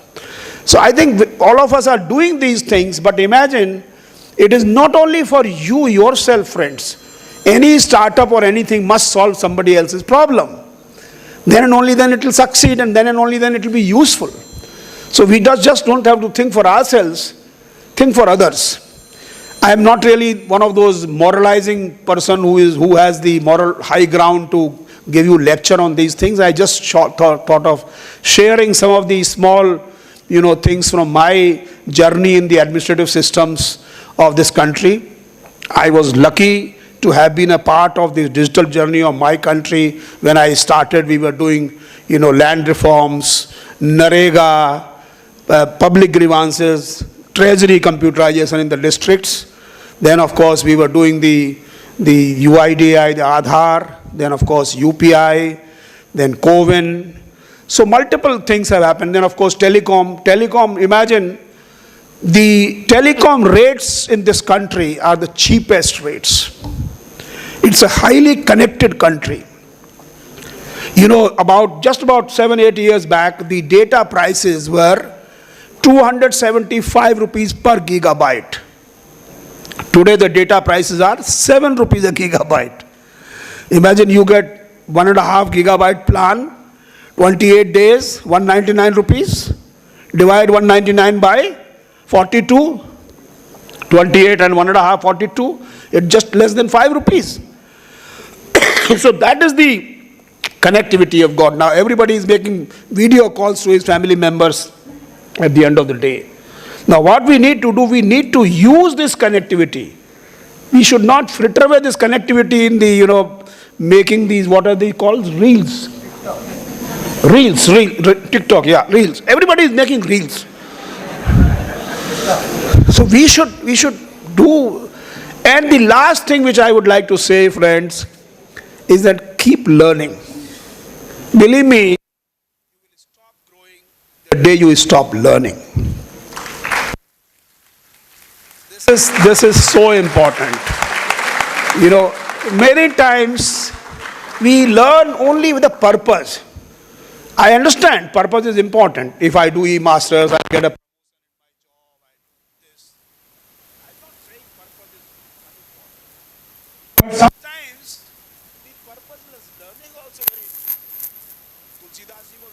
contracted was not a consultant to write Ramayana, right? Swanta Sukhaya Tulasi Raghunath Gatha. That's what he did. So essentially what should happen is you must keep on learning. At the age of 45, I got a brain wave that, I'm talking technology.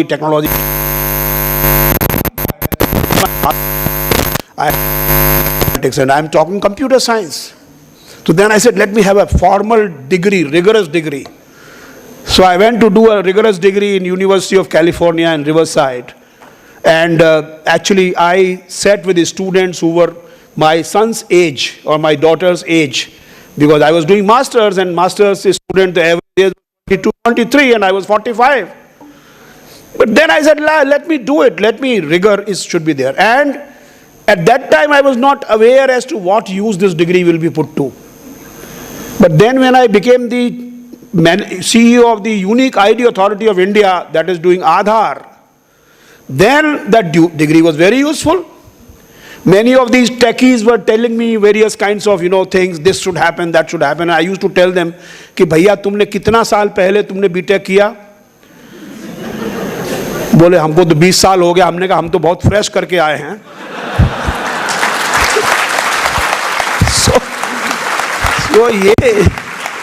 So now, there I realized that even sometimes doing things without any purpose, just learning can itself be very, very fruitful and can be very interesting. So that's how, friends, thank you very much. And once again, I want to congratulate each one of you when you are beginning a new journey of life. Thank you very much.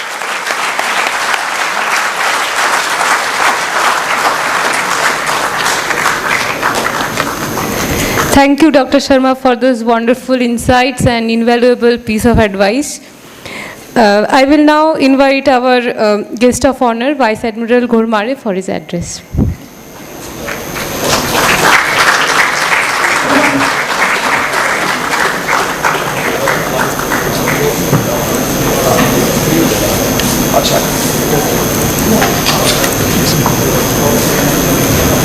This is the video.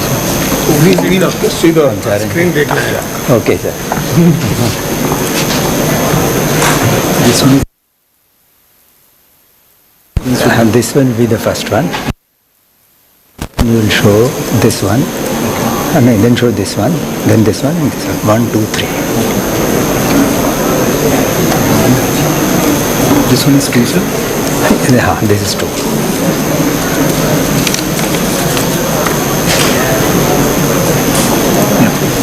I'll tell you when to show. Sure. I need to use this mouse. I'll tell you. You can be, when I tell you. I'll use this.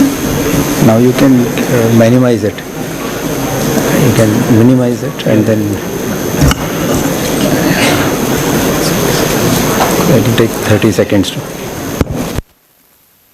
Dr. R.S. Sharma, Dr. Fani, distinguished faculty, proud parents, families, and most importantly, the batch of 2025.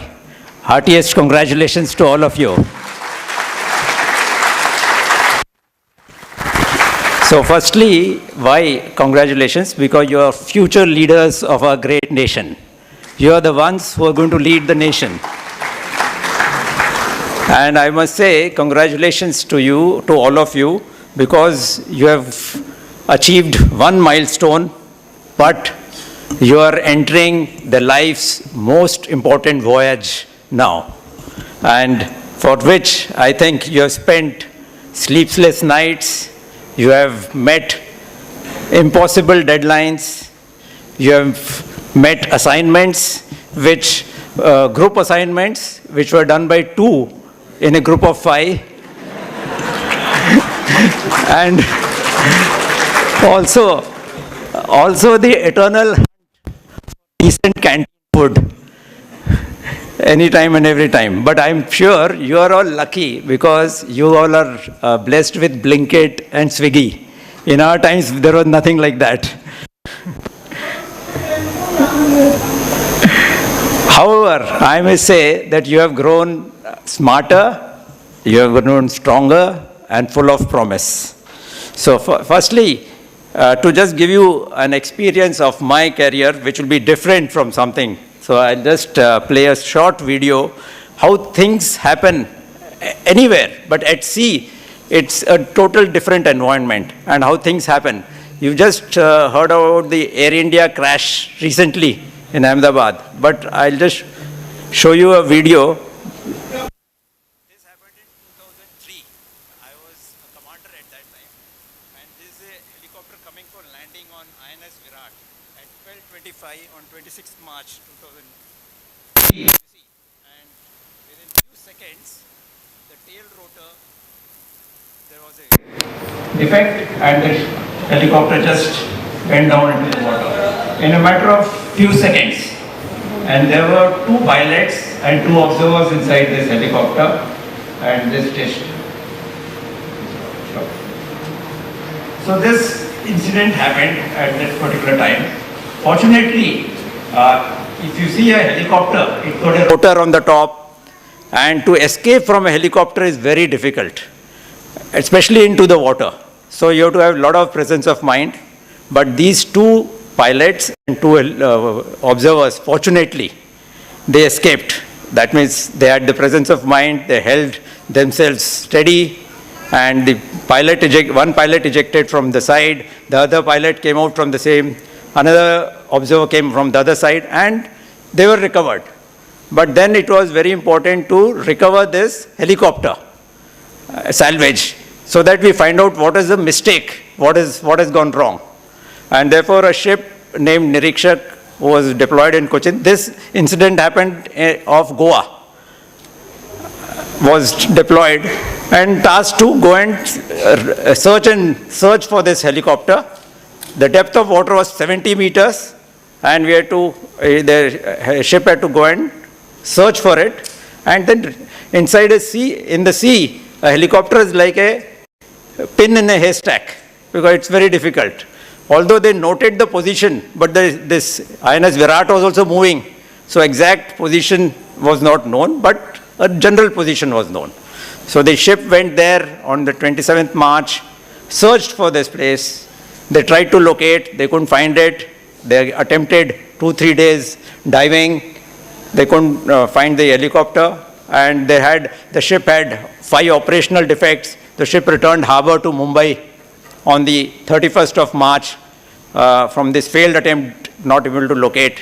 And at that particular time, whatever happens, I was asked at that particular time to come and to take over command of the ship on the 1st of April. So 2nd April, I took over command of the ship and went on board, met the heads of departments and asked them, what are the issues? So they told me there are 5 operational defects and we were not able to do. But I said, what is the main problem? The main problem was that the ship had been deployed for almost 3 months and none of them had got leave. And they were away from their families for a very long time. So, I don't know, God gave me some sixth sense. I told them, you please send people on leave. Whoever wants to go on leave can go on leave immediately. And out of a strength of 90, around 25 people applied for leave, so we sent them off on leave. Then I got to ask them, let us see, there is an opportunity, we have to go and find this helicopter.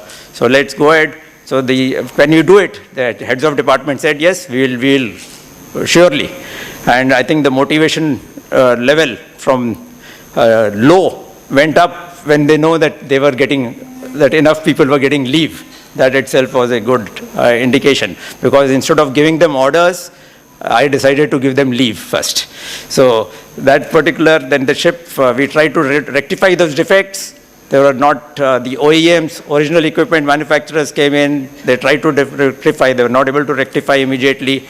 Time was running out, because in a helicopter of 12 tons, when it sinks into the mud, it will only sink down and more based on the type of bottom. And if you don't go in time and the weather deteriorates, it will be more difficult to find. So then I met with my team and said, let's try and attempt it. So they said, yes, let's go and do it. So I went and told the commander-in-chief, we want to go and try to search and salvage this helicopter. So he said, go ahead. So I was given an opportunity by one of the another senior officer. I was a commander at that time, so a rear admiral that time told, you take another specialist commander with you who may help you. But I had a lieutenant commander young with me of the same specialization.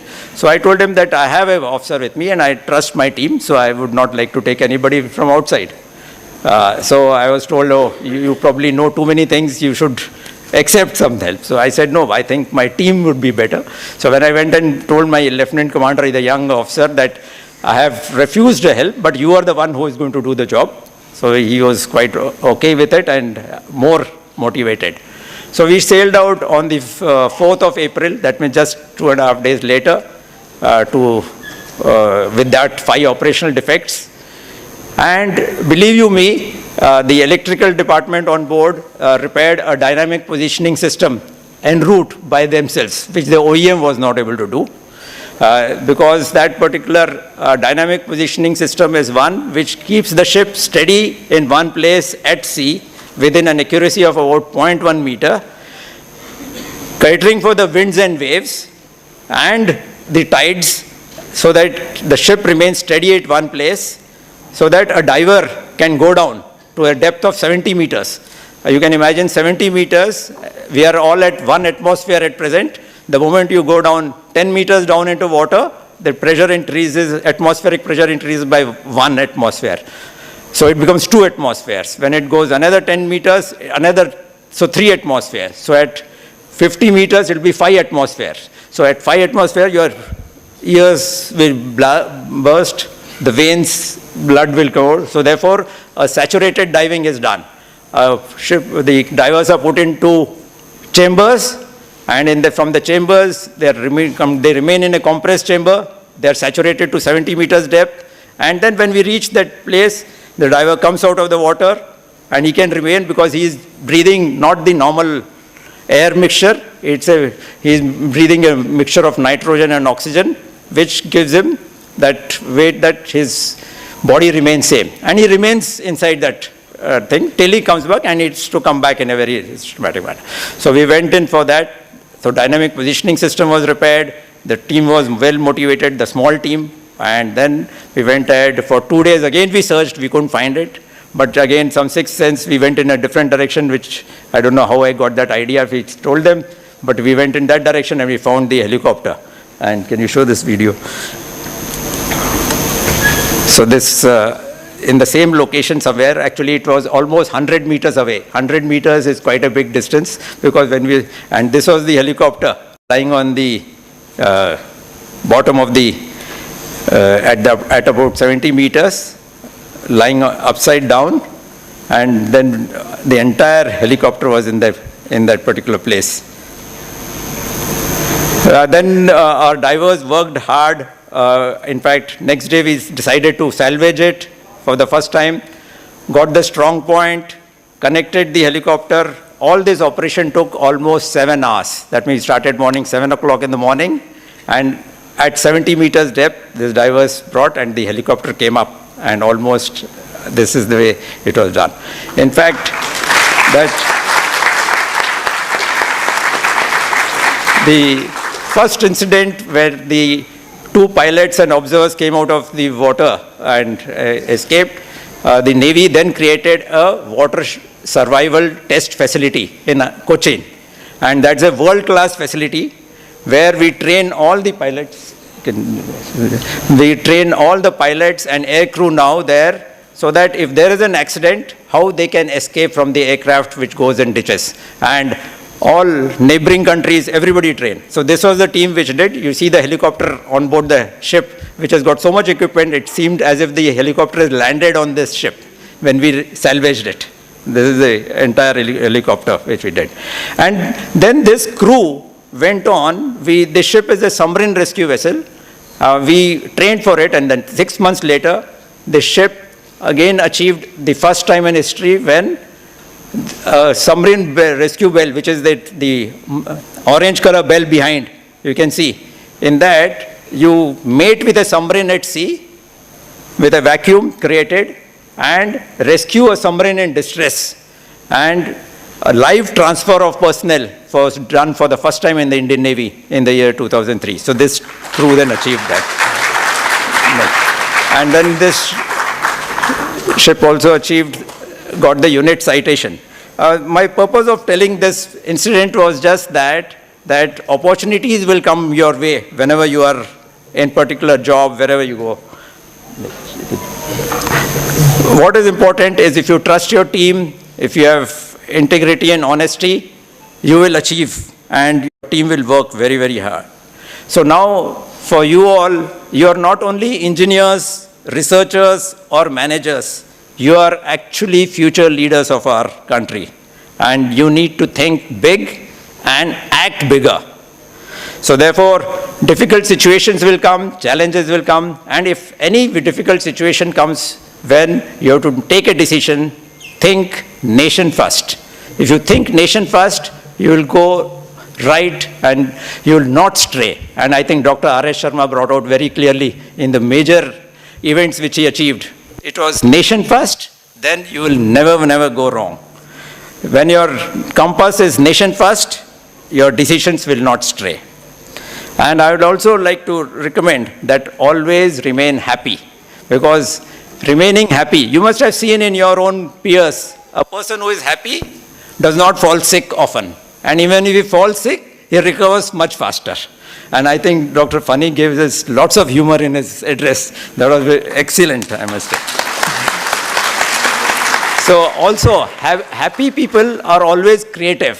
They are visionaries. They think. They are team players. They really like to meet people. They work in team better. So it's always better to be happy. Also, I think you have heard about SMART goals. Specific, measurable, achievable, and time bound. Also, what we need to look at, not only SMART goals, I think there is something new which is HUG. That is huge, unbelievably great goals. You need to think much more. I think this COVID example was one that you have to think much more bigger than what. Just don't think smart, think for HUG goals. Because until the goals scare you, the goals are not good enough. Therefore, think about that. Dream outrageously. And then chase these dreams to your heart. Just continue to work on that. I think Three Idiots was a movie which you all saw very clearly. Good for IITians. Very good example for all of you. Another example I would like to quote is when I got the opportunity to become the Vice Chief of the Naval Staff in 21. We thought we need to do something different. And if you want to achieve Atmanirbharta or innovation, you need to do things differently. And therefore, one of my team, we had a very small team in the Naval Indigenization and Innovation Organization. One of the officers came with a very bright idea in 22. He came and told me, sir, this is the 75th year of independence. Let's try and induct 75 indigenous technologies in 1 year in Indian Navy. And so I thought it's a big idea. Let us try, why not? And I think lots of naysayers were there. How could that happen with us? But we went and proposed this to the Prime Minister, and Prime Minister launched a challenge for the Indian Navy to induct 75 innovative technologies in 1 year. And it was on July 22 that this was launched for us. We went around meeting the industry, MSMEs, startups, entrepreneurs, and you believe you me, we had 1,106 proposals in 2 months. That's the capability of our entrepreneurs. Then we had an Herculean task of looking at these 1,106 proposals, because a lot of the proposals had terrific idea, but a terrible presentation.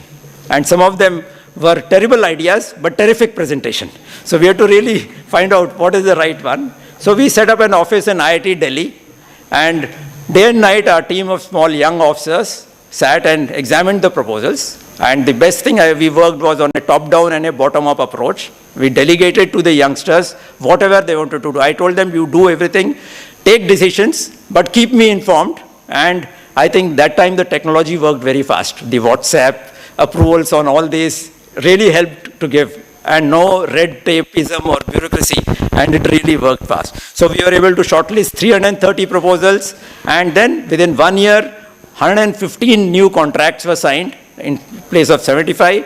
out of which 10 to 12 were game-changing, first time in the world, which our industry has created, and they have been inducted. So this is something I would say, I think if your things are right, we will really go ahead. My advice to you is that you really can't inspire anybody else too much, but you should be inspired. If you are inspired, then everybody will get inspired from you. So therefore, inspire yourself first. Work on yourself. If you work on yourself, then things will be fine. Also, I would like to bring out Swami Vivekananda had given 3 secrets of success. Quickly, what should be the first secret of success? Only students.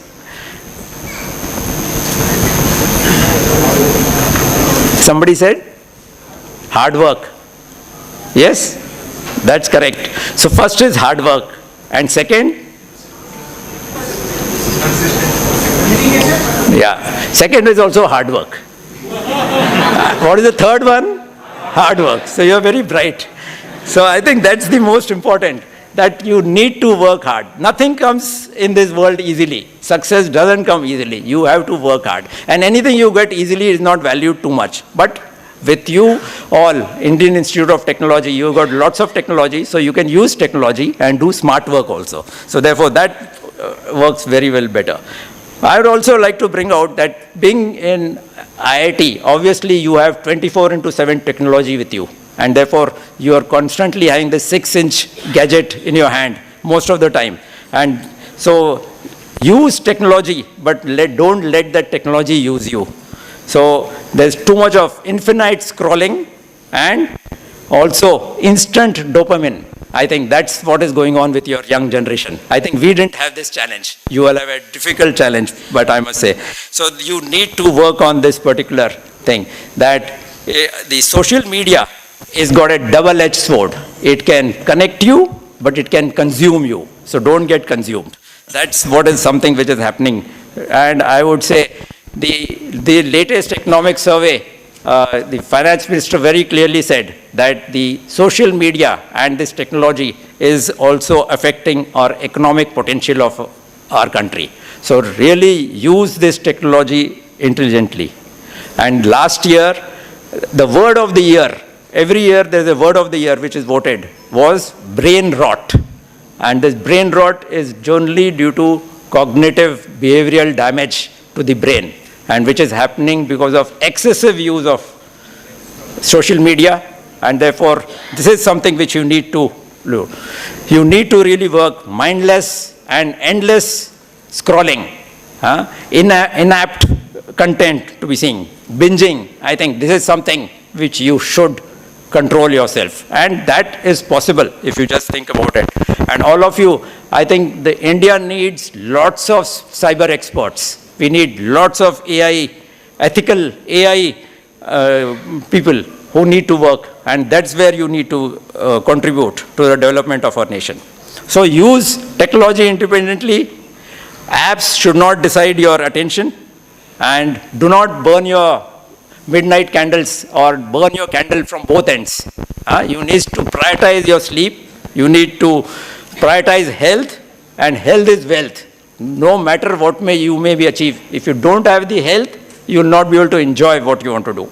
And also, like I think Dr. Sharma brought out, learn, read one book every week, at least. One book every week is possible. That you will have 52 ideas in a year, new ideas. So make it a habit, because all leaders are readers and readers are leaders. So work on that.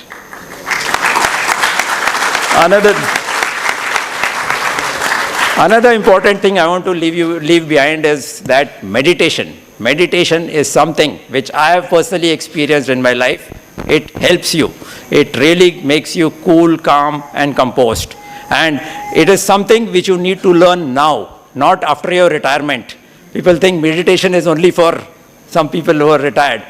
It's to be used now when your mind is agile, when you have a busy schedule, and when you have ambitious goals to meet. This is the time, if you apply meditation in your life, bring it in your life, it will strengthen you. I have found it personally that I've been doing it regularly, and it helps you act. Lots of leaders who do are the early morning risers, they do meditation start. And throughout the day, you are in a very, very balanced state of mind. And it really gives you art of living. It helps you learn what you want to do. One thing more important is, don't be busy. Be easy. Always be easy. You will be able to do much more. And also, when you have more work, more studies to do, that day you must not miss your meditation or exercise. If you do your exercise and meditation regularly, you will be able to achieve more work. I'm sure most of you must be doing who are achievers already. So therefore, also, put your heart and soul in your work. I just want to tell you a story of an architect who was a brilliant architect. He used to build beautiful homes. He was known for his work. And he worked very hard, and his boss was very happy, everybody, and he used to create new homes and design something, and did very well. So once, after a few years, he decided to retire. He said, I've had enough of work, now let me retire. And he went and told his boss, I'm going to retire, now let go. Then boss said, no, continue, you're damn good, everything. But he said, no, I have to retire now. So he said, okay, then just build one more home for me. And then you can retire. So this person, he didn't have his heart and soul in his. He had decided, I'll retire. So he'll just made a new home. He cut corners, made some home.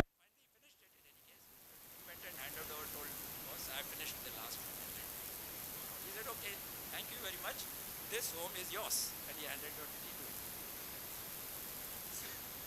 So lesson learned is that don't work hard, put in your effort. You don't know what life has stored for you. So therefore, whatever job is given to you, that's the best one.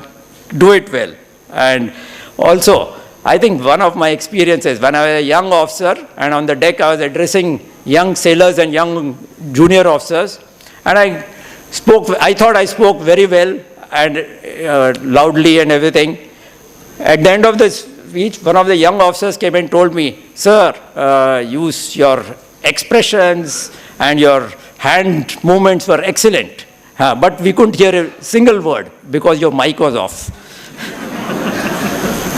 So don't take your work very seriously. Just think easy and do. Finally, I would say there's something which very important, 4 qualities I thought in my career helped was honesty, integrity, sincerity, and teamwork. And HIST is history. I think you can make history by following these qualities. It really helps.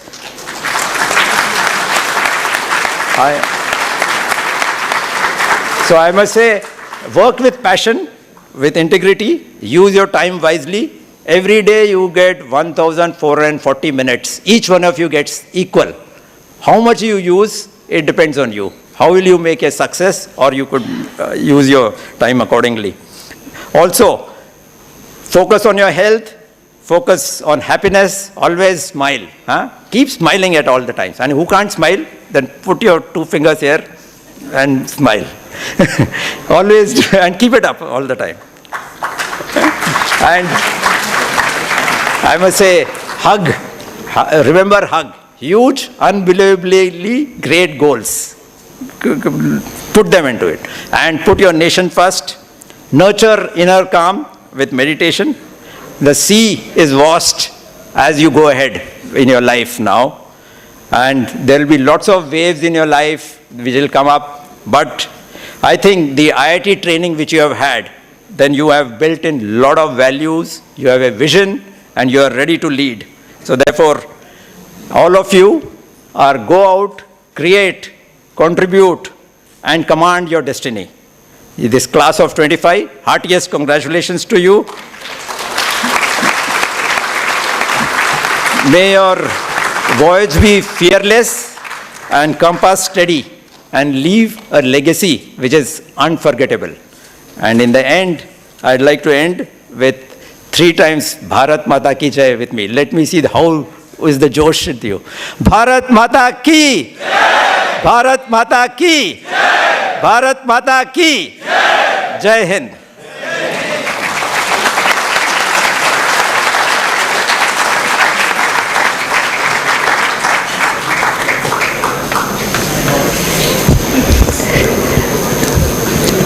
Thank you very much, Vice Admiral Ghormare, for sharing your incredible experiences and precious words of advice.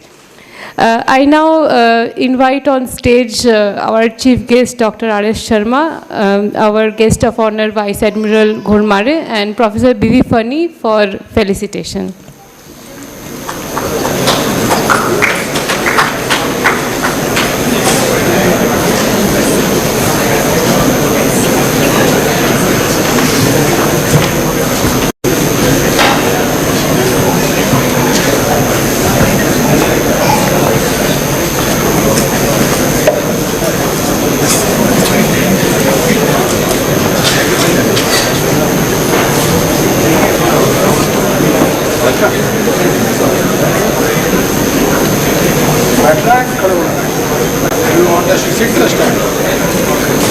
Yeah, we can start.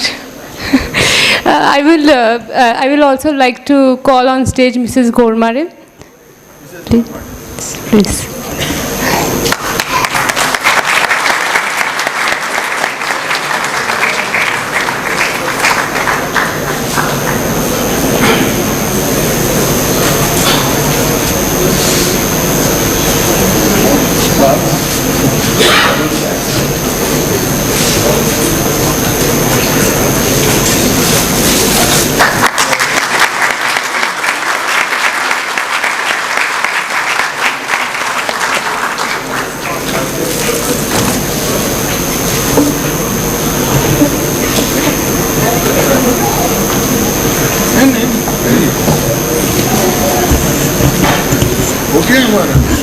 Yeah, it's done. Present. Dr. R.S. Sharma, please.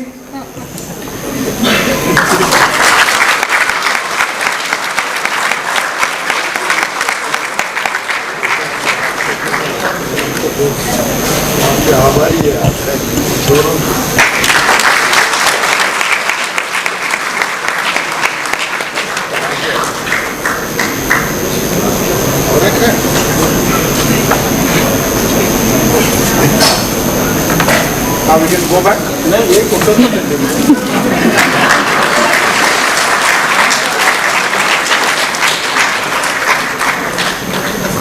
Thank you, Professor Fani.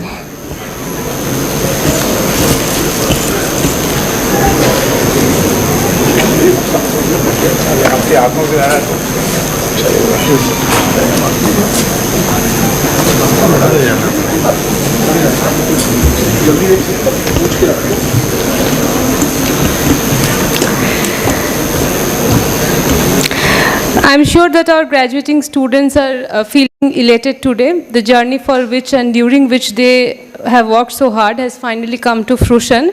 The ups and downs of student life, the achievements and the failures all make you what you are today. All of us present here would love to hear from our graduating students. They would like to share a few words with us about their journey here at DOMS IIT Kanpur. First, I would like to call on stage our graduating MTech student, Mr. Aditya Singh, for sharing his thoughts.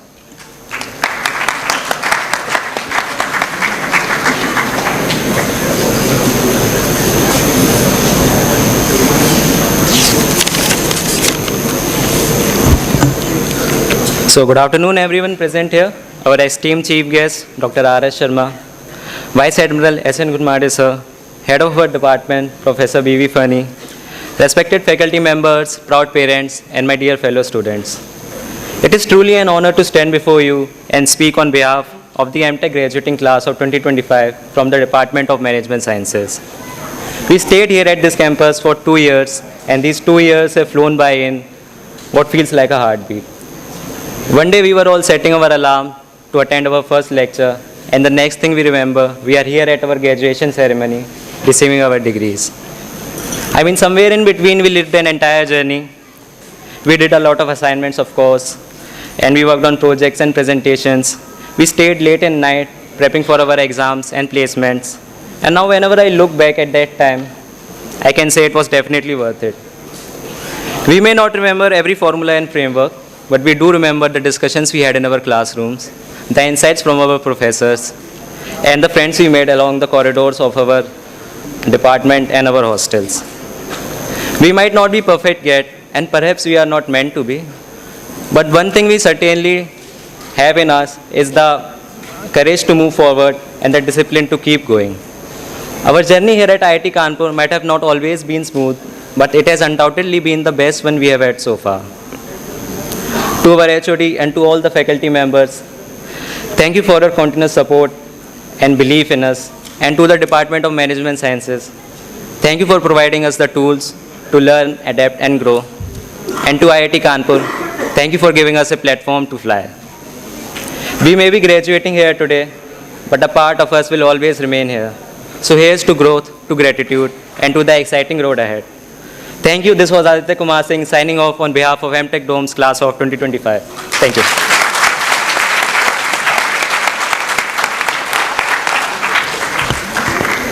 Thank you, Aditya. Next, I would like to call on stage our graduating MBA student, D. Ramakrishna Sandilya, recipient of Professor Vijay Mahajan Award, for his thoughts.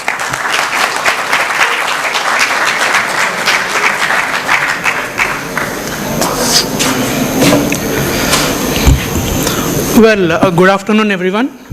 And I am Sandilya, a respected chief guest, sir, and also all the dignitaries over here, and the faculty of our department. And coming to my award, or it is something which I have not dreamt of, especially after a long academic gap at least. And it feels surreal to be receiving this award at this moment. And at the same time, when thought of my MBA, it is not merely about learning frameworks or decoding the case studies. It is like discovering more about myself, who I am when put under pressure, especially facing unknown challenges in completely different domains which I am not aware of. And also at the same time, I wanted to explore what it takes to lead a team with competence and compassion. Well, there were definitely moments of chaos, especially while executing group projects, as you have rightly said, sir. And also, even there are personal setbacks in the process. Well, it is at these moments I found resilience and unknown friendships or unexpected friendships that lifted me up. And I am deeply grateful for all the faculty of the department for extending their support, bringing in the valuable perspectives from their end, and at the same time, more involving or making it the experience of learning more practical. And also thanks to all my dear friends for bringing about the best in me by being my fiercest competitors. And last but not the least, I would like to say thank you for my parents who are sitting over there. And it's not very often that I be emotional or show my emotion, but it is moments like these I crave for. My parents have been very happy, which had made this award even more better for me. And lastly, I would like to thank my sister, who has been the sole reason for me to sail through the ship, and she is no more amongst us. But it is because of her I could sail this ship, and I am forever indebted for her.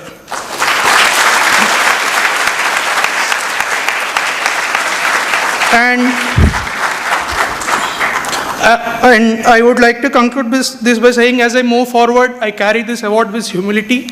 And at the same time, thank you, DOMS and IIT Kanpur for giving me 2 memorable years. And thank you to all my batchmates for making it so memorable, be it the classrooms that we attend or the group projects or the sessions of cricket that we used to have, and all the things. All these things make these things even much more better. Thank you, IIT and DOMS. Thank you.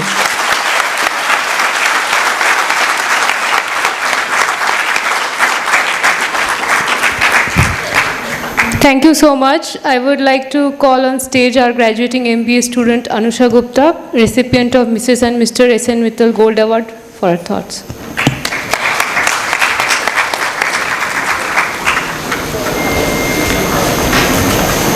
Hello. Good afternoon, everyone. Honorable Chief Guest, esteemed faculty members, all dear parents, and all my fellow mates. And it's an honor and a privilege to be here in front of you all. The journey that we began 2 years ago is finally coming to an official end today. A journey that was full of our hard work, our fights, our conversations, passion, sleepless nights, last day submission, and obviously the last day start of our assignments on projects. There could be a list of I can go on, but it was truly a memorable years and it was totally worth it. The days we have spent here in the campus and the night late night cycling, the conversation, it not only built us as a good professionals but as a friends and a better human being. I would like to extend my heartfelt gratitude to all the faculty members who have filled us with the knowledge and the wisdom which will build us not only as a good human being but we will be the future leaders of the country. And to all my fellow graduates, we finally made it, and let's celebrate who we have become in these 2 years and what we are yet to find out about ourselves. Congratulations to all of us and thank you so much.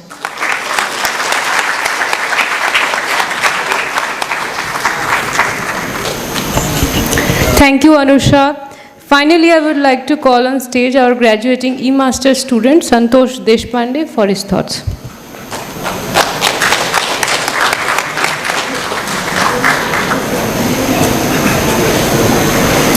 Respected dignitaries, esteemed faculty, fellow graduates and dear families, what a date has been. It's indeed a privilege and an honor to stand here before you on this momentous occasion, and I'm deeply grateful to IIT Kanpur and the faculty who have nurtured us, imparted us knowledge, and really showed us the way forward. When I first began my search for a program that would help pursue my interests in the areas of fintech, I was looking for something more than just academic rigor. I wanted a program that balanced my flexibility, for professional time as well as some time to learn as well. Now, the E-Masters program at IIT Kanpur offered exactly that. And as a first generation in my family to have been in any IIT, it's really a privilege for me and it's really meaningful to me. Now, the pace was relentless at this 1 year duration of E-Masters. Now, we were taught by some of the finest minds in the subject, many of them who struggle with not just academia but also have their corporate lives. Their ability to connect theory with some real world relevance is really something that we appreciated during the course. But more than just their expertise, really, it was their passion that really ignited a lot of thoughts in us. They infected us with their passion. So much so that once you learn these subjects, you take them back to office, you start thinking, you start asking questions, can I apply this that I've learned in this class, in this subject? Can I use AI for this kind of prototyping? Can I use efficiency frontier for this area of risk management? So to me, this has been really valuable, in fact, invaluable. Now, none of this would have been possible without two key pillars of support. One is the incredible cohort that we have had. I mean, what kind of diverse backgrounds that we have had people from. We not only learn from the faculty, but also learn from each other. And that's one of the strongest elements that we have had in E-Masters. But also at the same time, we've had an enormous amount of support from my family as well, from my respective families. I've got my families here. I really wanted them to see me here, accepting the graduation ceremony. But also my kids, but also my children, I really wanted them to see that no dream is too small. You got to dream big, dream hard, and then work hard. And then you will definitely achieve whatever you want. So I'm especially thankful for this opportunity. Now finally, I of course thank the Almighty in IIT Kanpur for opening this door. I walk away enriched and forever grateful. Thank you so much.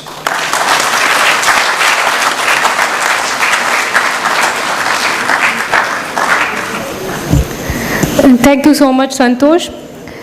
I would like to remind the graduating students that after the vote of thanks, we will be taking photographs. So please wait for a few minutes before you disperse for the high tea. I now request Professor Abhinav Tripathi to please give the vote of thanks.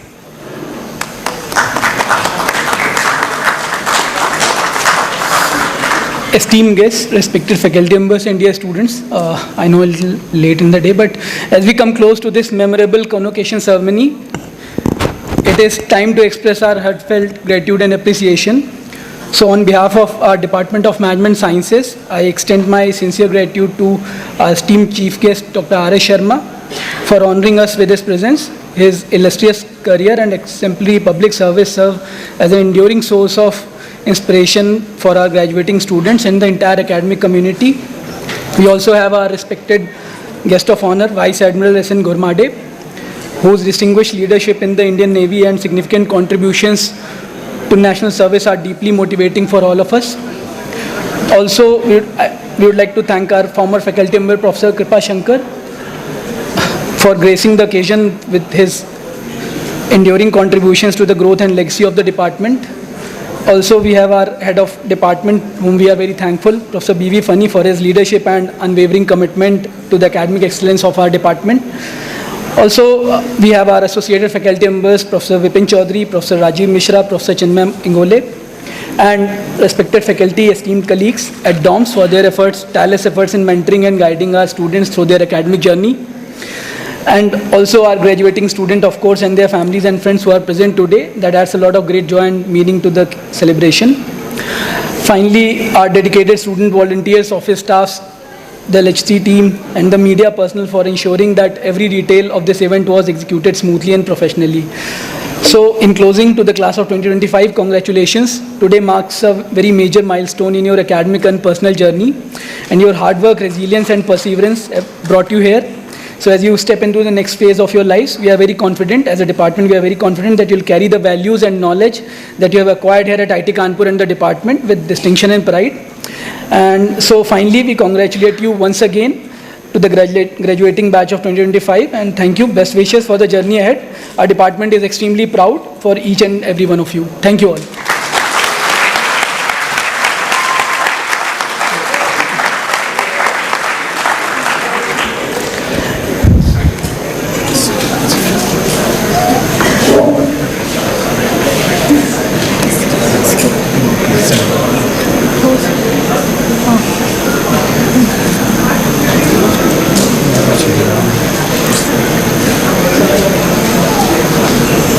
Thank you, Professor Tripathi. I now request all members of the audience to please rise for the national anthem.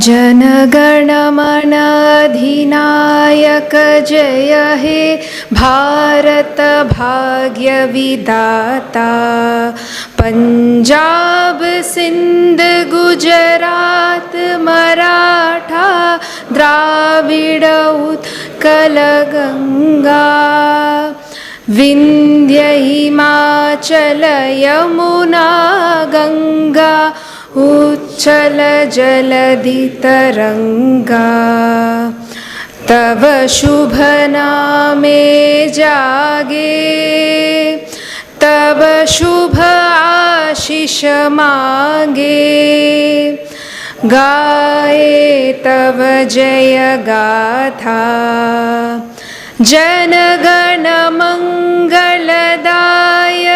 जय हे भारत भाग्य विधाता जय हे जय हे जय हे जय जय जय जय हे।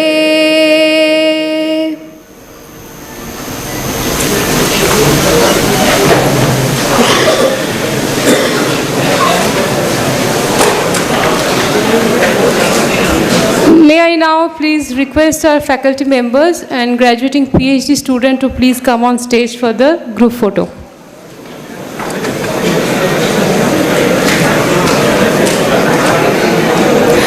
also like to request our chief guest, Dr. R.S. Sharma and Vice Admiral Ghodmare to please join us on stage.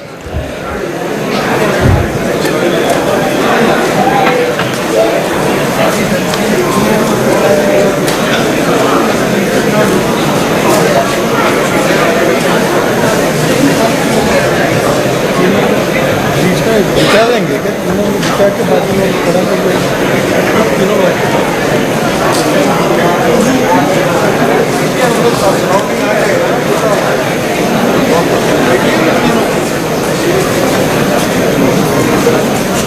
नहीं हम खड़े होंगे आपके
I request the chief guest of honor, Mrs. Ghodmare, and the faculty to please stay on stage.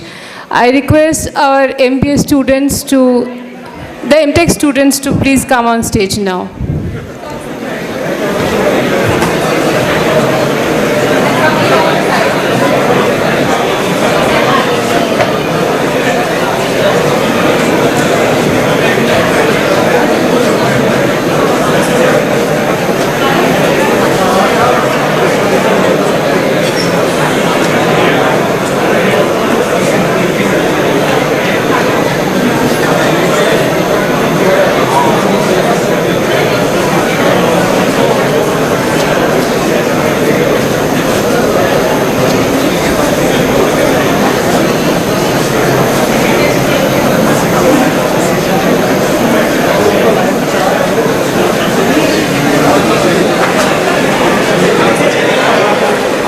Now the MBA students, please.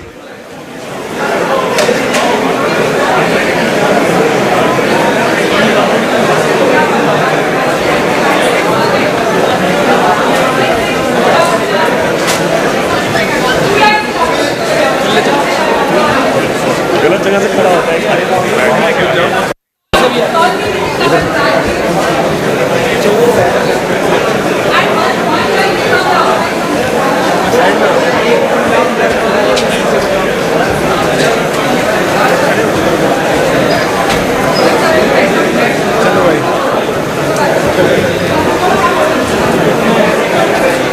कैसे दिखेंगे? हाँ वही तो हाँ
Now, E-Master students, please.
Second time.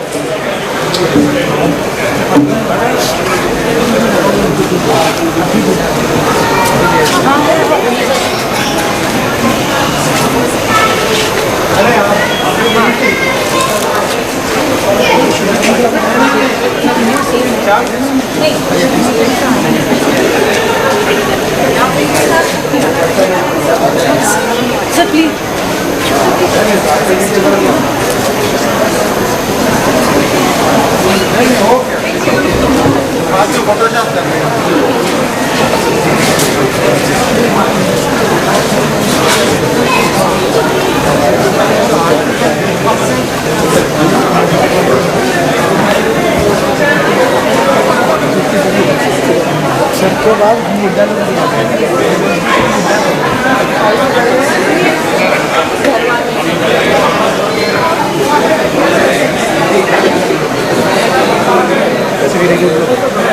Entry हो गई हाँ सर कंप्लीट हो गई एक आपका इधर मिलता मिलता बाकी सब स्टार हाँ पता नहीं सर लास्ट वाला ओपन बैंकिंग वाला बाकी पहले कुछ अच्छा ही क्या हाँ सर बाकी में सर हाँ हाँ सर